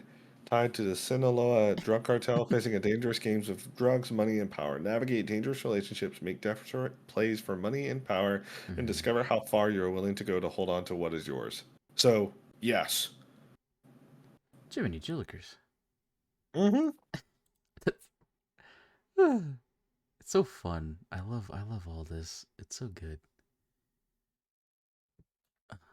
God, I'm getting old, man. Um, but yeah, dude, there's a ton of stuff that comes on here, and there's some good stuff, there's some bad stuff. Mm-hmm. One of my favorite games is a game called Palladium, or the Palladium tabletop role-playing game. I think I've heard that It was before. released, it was released in the 80s. They had a lot of really, really weird stuff that they did. They had Robotech, Riffs, Ninjas and Super Spies. Whoa. Um, they were the people who put out the Teenage Mutant Ninja Turtles tabletop role-playing game. Oh. It's really cool, it's really hard, and it is just such a clunky system. It uses two different resolution mechanics, and I hate it. Mm-hmm. There was a modern remake a while back, and I can't remember what it was called, which did a lot better. But Palladium has some really kind of fucked up stuff in it. Really? So, for example, Palladium Fantasy had in the original, that's second edition. Weak. I have a first edition on my shelf. um, I am a RPG snob sometimes. That's Um, okay. in the original Palladium Fantasy, there were things for if your character got mental illnesses or trauma. They had insanity tables, Oh, right? Let me see here. What page is this on? 26. that seems really involved. It very much can be. Mm. Um, but on these trauma tables and on these insanity tables, there are just some really kind of awful things. So, like, your character can get a neurosis. They could be a compulsive liar, kleptomaniac, obsession, phobia, psychosis, fear of animals, recluse, hypochondriac, Mm-hmm. affective disorder, neuroses. And S- so, like, there's all sorts of shit that changes about them. mm-hmm. So, like, in the original, and I think they changed it in the secondary. But there was something where your character could they looked at as homosexuality as a insanity thing. Oh, It was on the same table as being a pedophile. oh my God, Yeah, it was bad. There's a Jesus. lot of really shitty things with that. Um, Yeah, Transvestite was one. Jesus. Um, for what it's worth, anybody who's listening to this, if they take shit out of context, I'm a trans person, so just kind of putting it out there with me saying that. I know some people are uncomfortable with it, but that's your cross to bear, not mine. Mm-hmm. Um, And like, there were some really fucked up things in that, but like, back then, the world was a very different place, and what we knew, what we talked about, what we found acceptable, what we didn't find acceptable. Mm-hmm. Um, so things very much have changed. I will say that RPGs have gotten better in terms of acceptability. It used to be that almost exclusively in tabletop games, when they talked about the player, they used he, him pronouns because it was almost assumed Oh, that yeah, women just weren't playing it. that they weren't. Yeah. Gary Okay. Gygax was very famously quoted on the EN World forums talking about, we never got women to play because women are just, I think the term is biological fundamentalist, which is Oh. basically saying that women are just fundamentally different than men and they don't have the same things. They're not as smart. They're not as this, that, and the other. Oh And it boy. was something that very much showed in games for a long time. If your character was female, your character didn't have the same strength as a male character because you were looked at as weak because you were a Mm-hmm. woman. Um, and thankfully that shit's gone. Like it's gone the way of the dodo, which is good and it should stay that way. Um, and like I said, there's been a lot of progress in tabletop games. There are still things that need to be worked on. Openness, acceptability Mm-hmm. need to be up at the forefront. The idea that you are not your character and that my character may be a sociopath who likes to lie and burn down orphanages, that does not mean that I, Mag Drops, want to do those things. That is a character, not me. Disclaimer: Mag does not want to burn down orphanages. That's not what I said. I said, Oh. Oh. I do. Oh. No, I don't want to burn down real orphanages, just elf children orphanages. Oh no. What's so bad about elf children or elves in Nothing but general? dude, there was discourse at one point where it really that's just an in joke between me and my cousin. Mm-hmm. Um but there was a thing and it really made me think about it where people are like, "Hey, you have like a slur for a fantasy race." That's kind of weird. And like Mm. I thought for the longest time, like, not really. They're not real. So how can it be offensive? And then I was like, wait a minute. No, this could be a fucked up thing. Maybe I should not be using elf slurs. Do you And think? like, go Oh, ahead. I'm sorry. I just had the thought of like, do you think uh elves as a race in like games? Do you think they're like an overly played one, or is it just like, Not at all. mm, If anything, I feel like I don't think there is a race that is played too much. Um, I do think there are races that are played too little. mm, Um, what's it? Specifically humans. Oh, I see. I am a human elitist. Humans are fun. Humans are interesting. If you cannot play an interesting human, you are not a creative person. Hmm. It's not a slight on you, I should say, to be honest. Like, play what you want to play. But at the same time, like, humans can be so fun and so wild to do. Because you got to think, in a game where there is a universe where, like, goblins are real, where you could play something who is descended from dragons, Mm-hmm. and you're just A a guy guy. who is standing toe to toe with all of these things, mind you. That is Just a cool a thought. dude. Just some guy from Boston walking up with a stick going, hey, fuck you, bud. And just like swinging on him. Like, that's cool. Yeah, that is cool. I don't. So, like, there's some characters that I'm like, a lot of people pay tieflings. I Mhm. don't get it, but hey, if that's what you like, cool.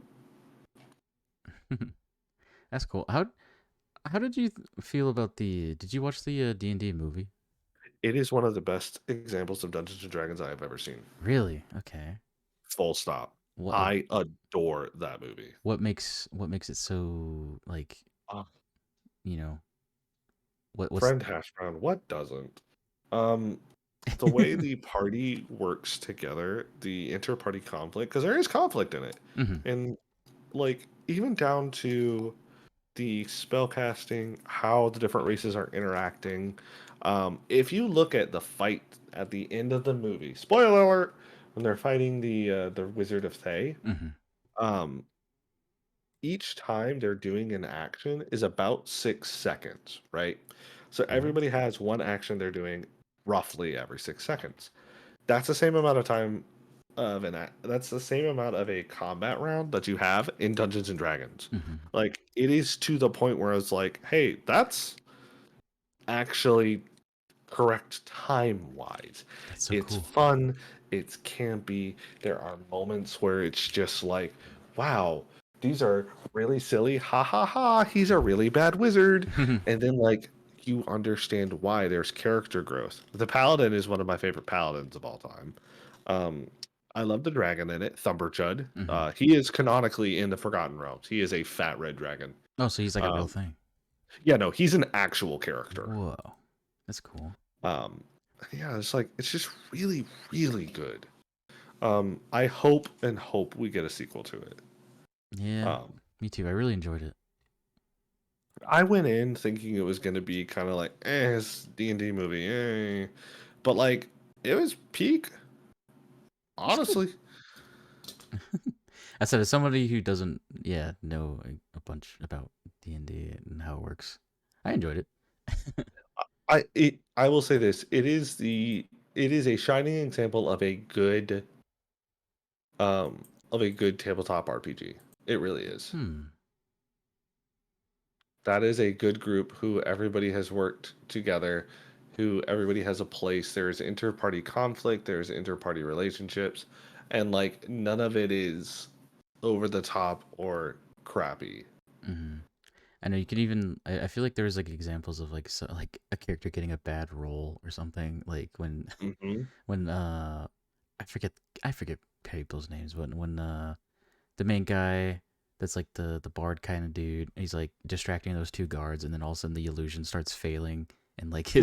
his face starts like like messing up. It's like I pictured while I was watching. I'm like, oh, like somebody that was playing got a messed up role or something, and they uh they had to roll with it after that. Like there are certain points in the Yeah, movie where I was like, oh, I get it. Yeah. yeah, no, 100%. That is very much the case for like what it is. Hmm. I just for some reason in the movie too, I was expecting like at the end, like it just cuts to like some people at a table and they're like, "All right, well, see you next week," and then the credits Dude, roll. all right, so I will share with you one of my guilty pleasure movies. Is on Amazon Prime. Uh huh. It is absolutely amazing. I've never seen the first one. I haven't seen the third one. Oh, I have only seen the second one. oh boy. And this is a movie called Dorkness, or The Gamers 2, Gamers space 2, Uh huh. Dorkness Rising. Like darkness, but dork. Interesting. Wait, let me It see. is it is so so weird. Darkness Rising. It is a indie movie. It's not a very pretty movie, I will tell you that. Uh huh. But it is one of my favorite, like, this is a Dungeons and Dragons group. It's about a group of people playing D&D. Hmm. And when they play D&D, it cuts to, instead of them sitting at a table, it's them playing their characters. Oh, okay. Yeah, I'm seeing I'm seeing some pictures of it. Wow. It's really interesting. It's something. I The love it. it's really funny, or it's really the the one of the covers is like a guy that he kind of looks like PewDiePie, honestly, a balding PewDiePie. Uh it's really interesting looking, but that's cool. Yeah, I'll check this out. This looks interesting. Wait, oh, I didn't. I only looked up the first one. Let's see what the second one looks like. Listen, Wait, I have never seen the first one, so I have no idea how it works. uh, oh wait, no, Darkness Rising is the second one. Whoops. Okay, I was looking at the right Mhm. thing. Interesting. Oh, it's on YouTube.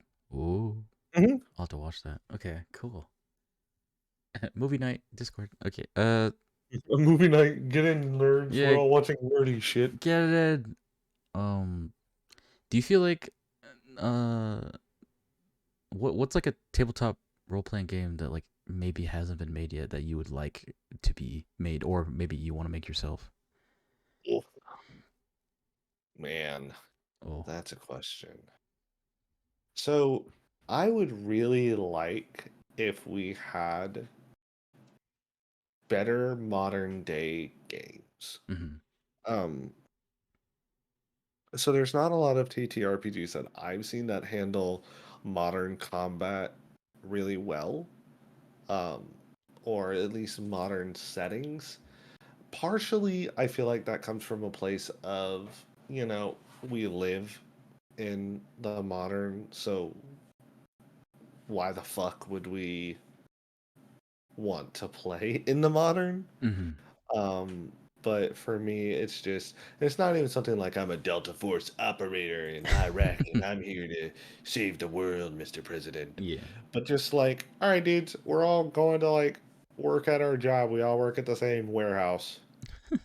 And what wacky hijinks are like very mundane everyday games. I feel like that would be a lot of fun. Yeah. Um, but I can also see why that'd not be a very popular game to play. Yeah, like coming home from your day job and as like a warehouse Like, worker and then playing tabletop role playing warehouse worker. dude, it's kind of like there's this whole meme about truck drivers getting done driving a truck, The getting home, and then turning on American truck Truck simulator. Simulator and Yeah. just driving a truck again. Yeah, Uh, same fucking vibe. on the open road again. Me working as loss prevention, I come home and I immediately open the game Thief. This is how it feels, huh? Dude, I had that conversation with one of my coworkers. They're like, "How did you get good to learn how to do this?" And I went, "I just think if I was gonna break the law, Mm-hmm. how would I do this?" And they're Yeah. like, "Really?" And I'm like, "Yeah, surprisingly." Yeah. uh, this is. I like. I like. I don't know what I was gonna say, but this is fun. Sorry, I'm also scrolling through the RPG horror stories thing again, and I saw one that was interesting and kind of horrible. It was saying that the dungeon master there's a female character, and the dungeon master like basically forced an NPC onto them essentially, Mhm. and it was like. And the player character was like, no, like I'm saying no, and but the DM basically was like, oh, you failed this role, so you had sex with them, and now you're pregnant. Uh, Yeah, that's there are people who do that, and that's it's crazy. Uh, like one of the things, and this just comes from me as a trans person, as a queer person, uh, in general, specifically living in the South. And I live in the Bible Belt, mhm, so mhm, you know, uh, with that information in mind, there are times where, and I wish there was better places for this, which is why I think online gaming is such a beneficial thing right now, where people don't feel comfortable being able to be in groups. mhm. Because say you join a group and that's the only game you have, right? Is the only group around you that's playing Billy Bob Thornton third edition. Whoa, And you finally. sit there and you're like, do I suffer to play this game or do I leave Mhm, and potentially not have access to this hobby? For some people, the hobby really becomes a lifeline for them. Like I said, like this is something where people like get super attached to who mhm. their characters are, to the groups, and all that kind of stuff. And like it can go bad. Um, but I want to say for people is no game is better than a bad game. I would rather not have a game than play with people who do that to me, who make me feel like I am lesser, I am inferior because Mhm. of X, Y, or Z, right? So, I see. but that happens a lot more than you think, and it Really, turns into this thing where they're like, girls don't actually want to play tabletop RPGs, and they're like, no, you're just kind of a shitty person, bud. I was about to say you're acting gross towards them, so they're not going to want to play with you, at least. Yeah, yeah, and they're just like, I shudder to think how many people have left this hobby because they didn't feel safe. Oh yeah, And that's so sad. I am a firm believer of if you see something in your group or you see that somebody's uncomfortable about a situation, Hmm. fucking speak up, bro. Totally. Be the person you needed. Like straight up. If you were made fun of for playing D&D and D and you see somebody getting made fun of because They're playing Mary Sue fucking half orc whatever. Hmm. Like, stand up for your players. Be like, hey, dude, that's not cool. You shouldn't make fun of them because they're playing the character they like. If you see somebody make a bad character, instead of making fun of them, talk to them and go, hey, is your character working how you like? No?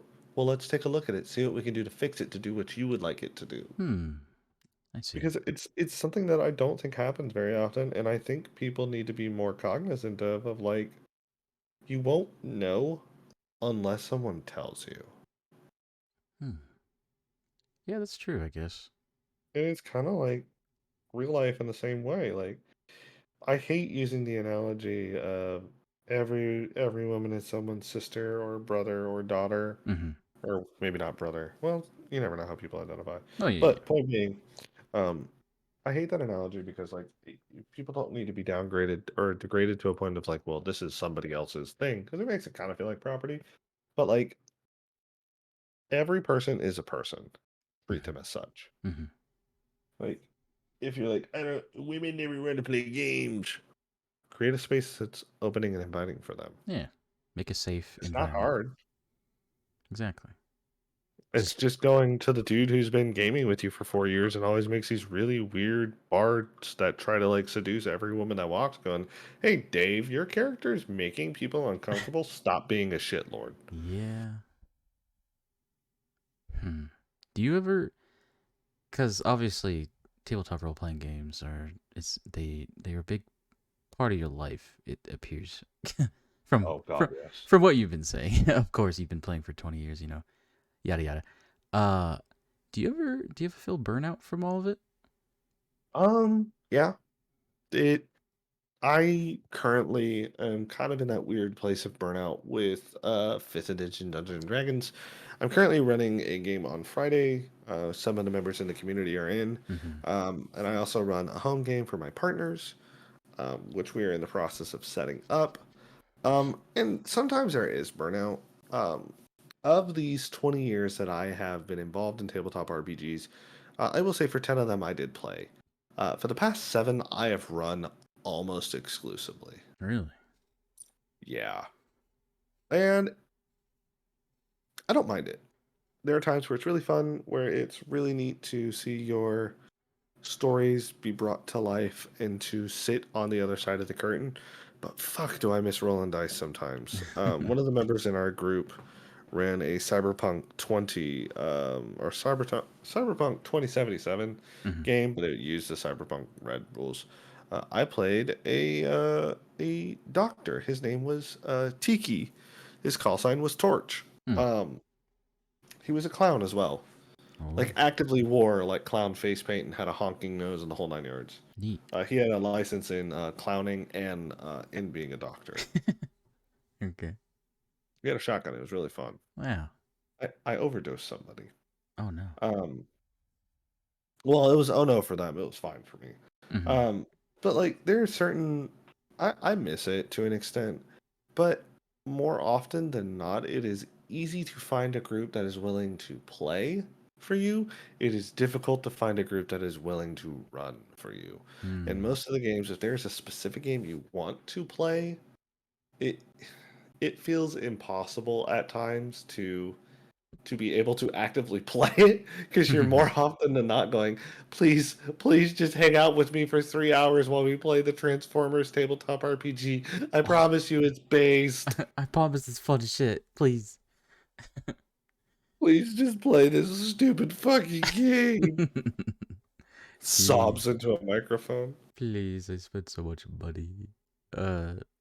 And that's part of it too, is there are people who I think who have never DM'd before, they don't understand the amount of money, the amount of emotional investment, the amount of time you have to put Mhm. into running a good game. Like, yeah, some people just show up. Damn, sorry. Some people just You're show okay. up, say fuck it, and let's go for it. Uh-huh. And then there are people like me who's like, 2, 3 hours out of a week to run. And then there are some people who plan out every fucking step of the way.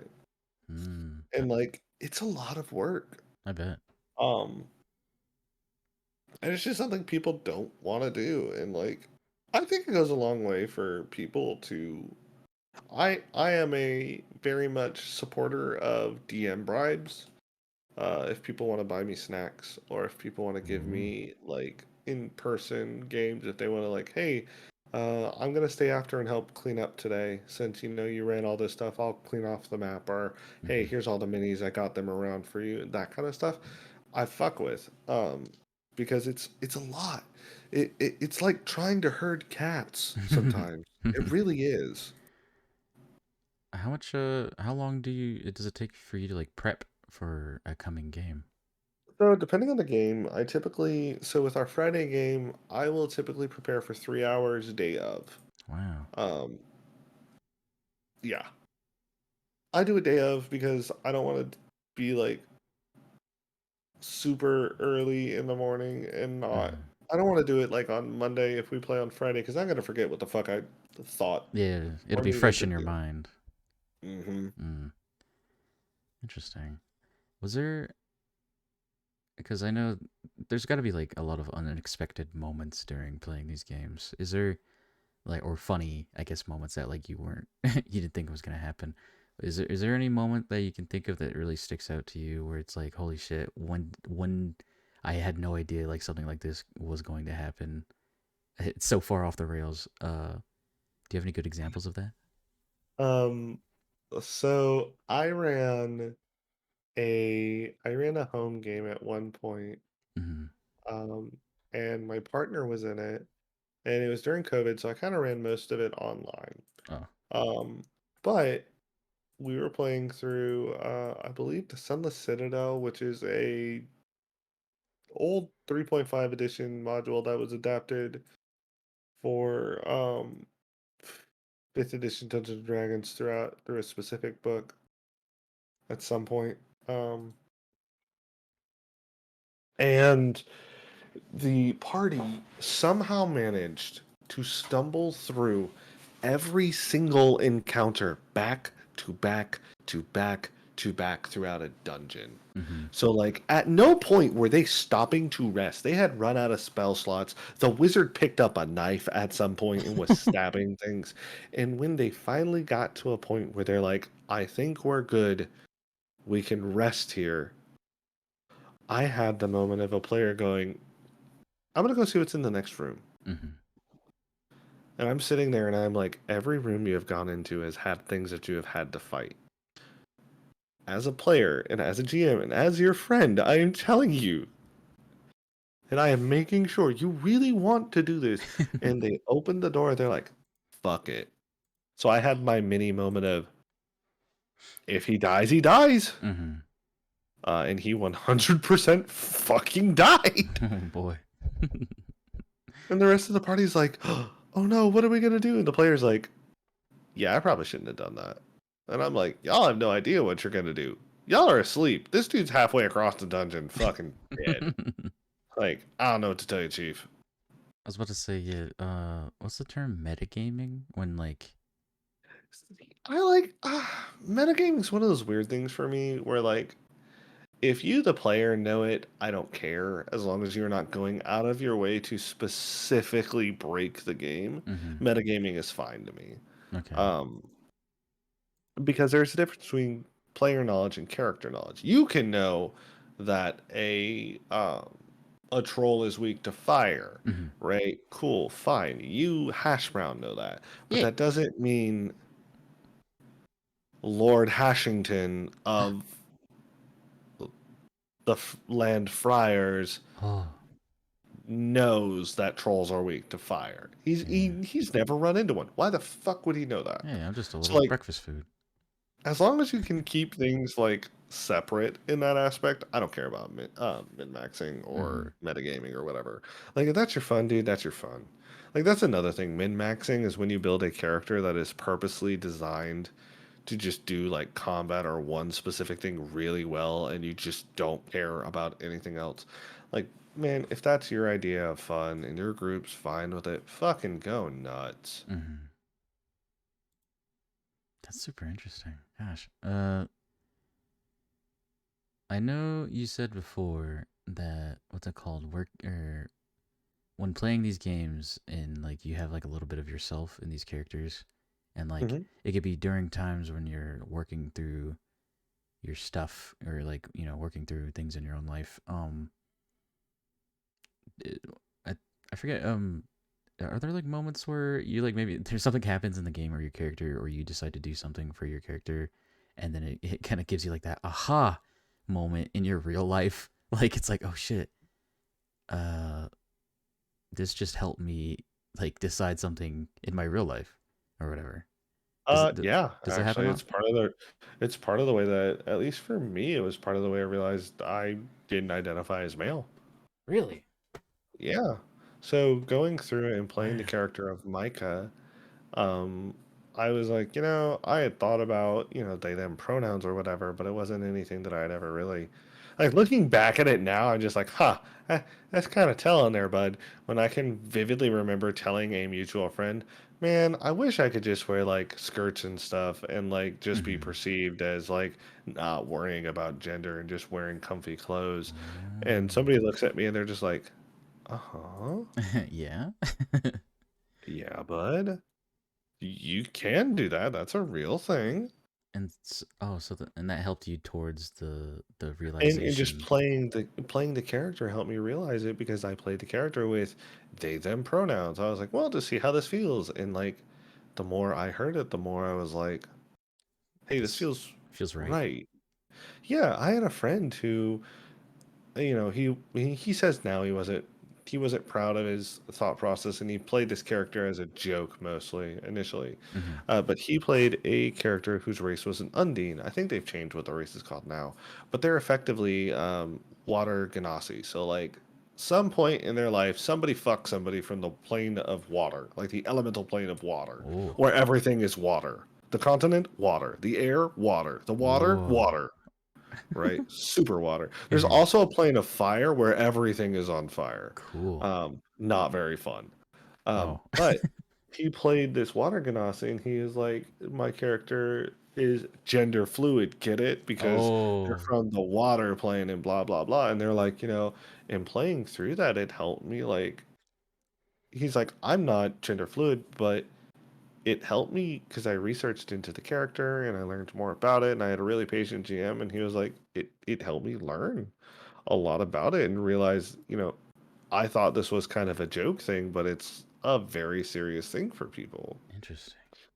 Yeah, I truly believe if more people played tabletop RPGs, they would learn more about themselves and who they are as a person. Hmm. Yeah. Plus, I mean, the game itself will probably put you in a lot of situations where you have to think, outside of the box of usually what you would be thinking. So that I would Yeah. think that would, yeah, probably make you be like, oh, okay, this is making me realize some things. But that's really cool. That's really incredible that like helped you realize, you know, you. I guess I don't know how to Hmm. I don't know how to say that in the No, I mean best that's way. that's a very accurate statement. It helped me realize who I am as a person, who Mag Drops is, and Oh. what they are, and like that kind of stuff. And I feel like it helps a lot of people because, like I was saying earlier, and I keep kind of coming back to this because Mm-hmm. it's honestly one of the most important things I think of in role playing games is we spend so much of our life inundated with advertisements, right? At least here in Mm-hmm. the U.S., where you see, you're not cool if you don't have the newest shoes, if you don't have the newest watch, if you're not eating the newest kale smoothie from Erewhon's, if you're not doing this, that, or the other, and so on and so forth. That we see so much of this shit, right? And we Mm-hmm. lose a sense of identity. We lose who we are because we don't know. We are always seeking to find that, what am I? What is my purpose? What is my meaning of life and stuff, right? Mm-hmm. And when you play a tabletop game and you take that little piece of yourself and you focus in on it and you put it in that character, I do truly believe it helps you find yourself because you are playing the ideal version of you, Mm-hmm. right? And like that's what I did with Micah. I was like, I want to be this cool, very family oriented, very fiercely loyal and competent and suave and very protective person who just doesn't give a shit about the clothing that they wear or who they are. I want to play like the perfect me if I were Superman. Mm-hmm. And it just, after a while, it makes you realize, why the fuck am I not doing that? Why the fuck am I not this person? Like, Mm-hmm. what's going on? And I think it helps a lot of people. It's helped a lot of people work through dysphoria. It has helped a lot of people work through some mental stuff that they've had going on where they're able to confront their trauma in a healthy environment, in a safe environment. I mean, hell, it's helped people just not be bigots. Mm. And Yeah. anything that is going to do that in this world is okay in my book. Man. Huh. That's really cool. Sorry. That's by the way, that's such I mean, I already said it, but that's so incredible that it I'm proud of you for being who you are. It's very cool. Hell yeah. Hell yeah, brother. I'm so proud. It's good. Hell yeah, brother. It's what Dale Earnhardt would have wanted. Yeah, but it's Praise Hale, praise Dale. Jim Gordon, Jeff Gordon. Sorry, I Jeff don't. Gordon's a pussy and his Rainbow Warriors. I'm not going to go into that whole thing because it's going to get dangerously close to TOS. But Rainbow. um, no, that's what they were called. His pit crew was a Rainbow Warriors. And yes, they Whoa! were made fun of exactly like you thought they would be. Wow, Um, but yeah, I mean, it is something that I will say is incredibly formative and probably a core part of who I am as a person.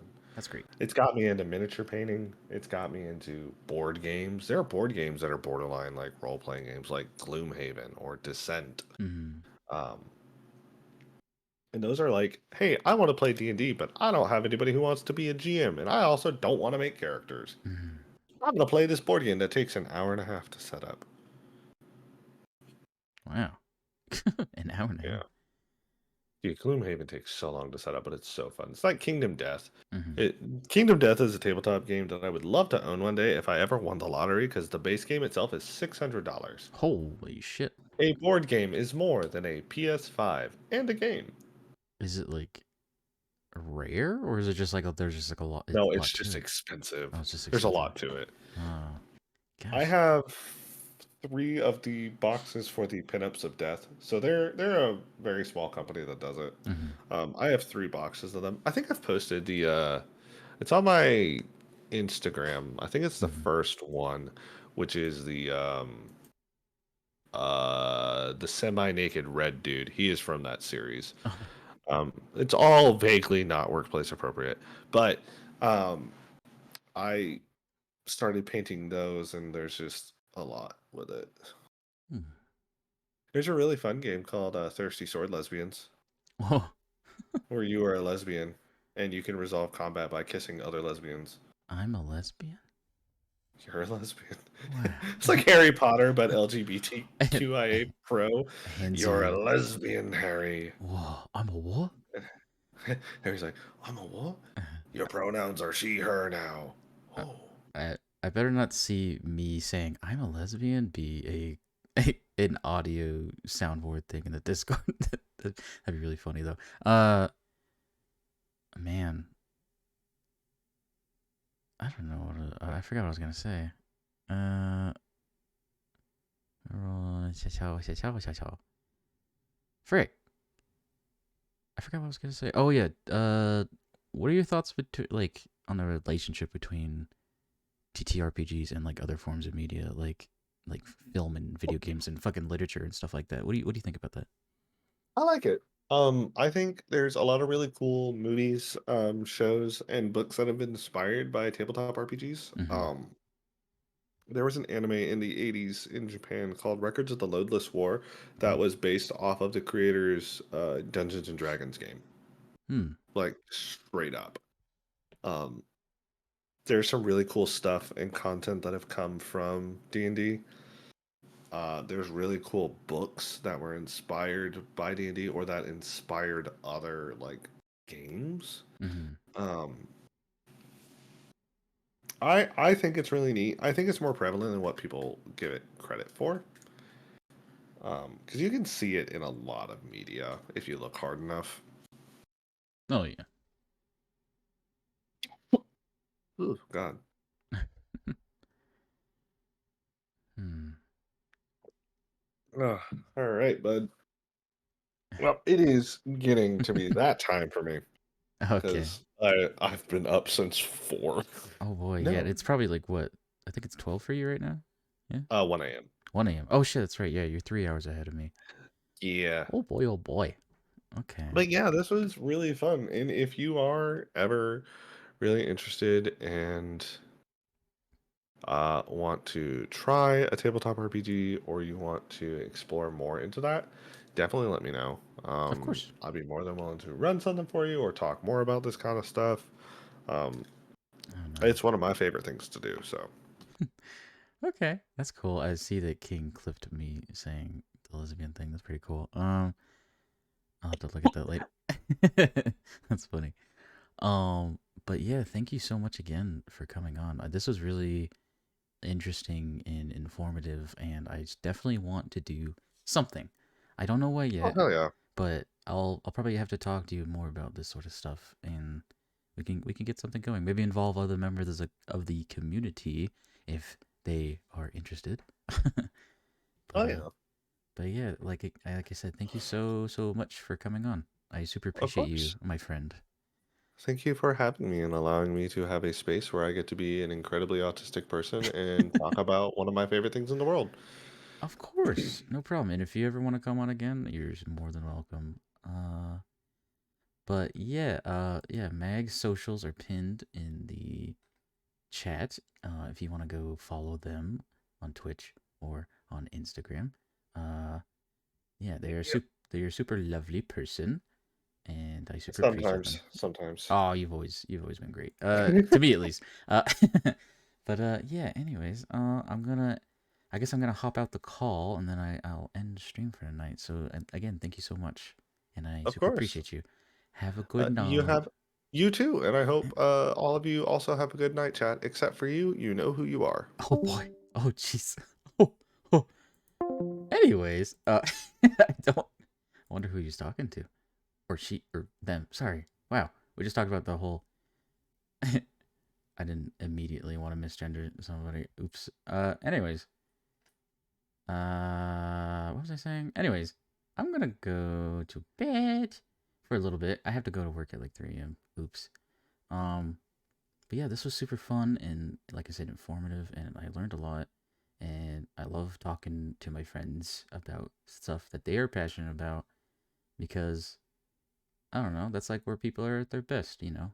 It's great. It's incredible. And yeah. Anyways.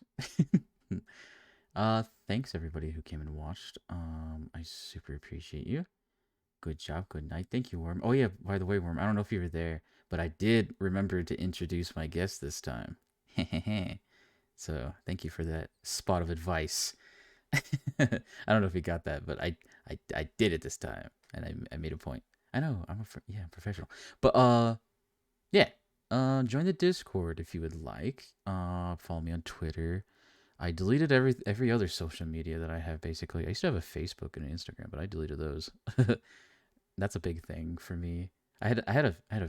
Sorry, off tangent. I had a Facebook for like 10, 12 years, and I just was like, I'm sick of this. I just got rid of it. Uh, sorry, anybody personal that I had on there. Oop. Anyways, yeah. Uh, what was I saying? I don't know. Anyways, I'm tired. Good night, friends. Like I said, I super appreciate anybody who comes and hangs out. Oh, and there's a Discord link. Join the Discord. Wink, wink, nudge, nudge. We have fun. And yeah. Good night.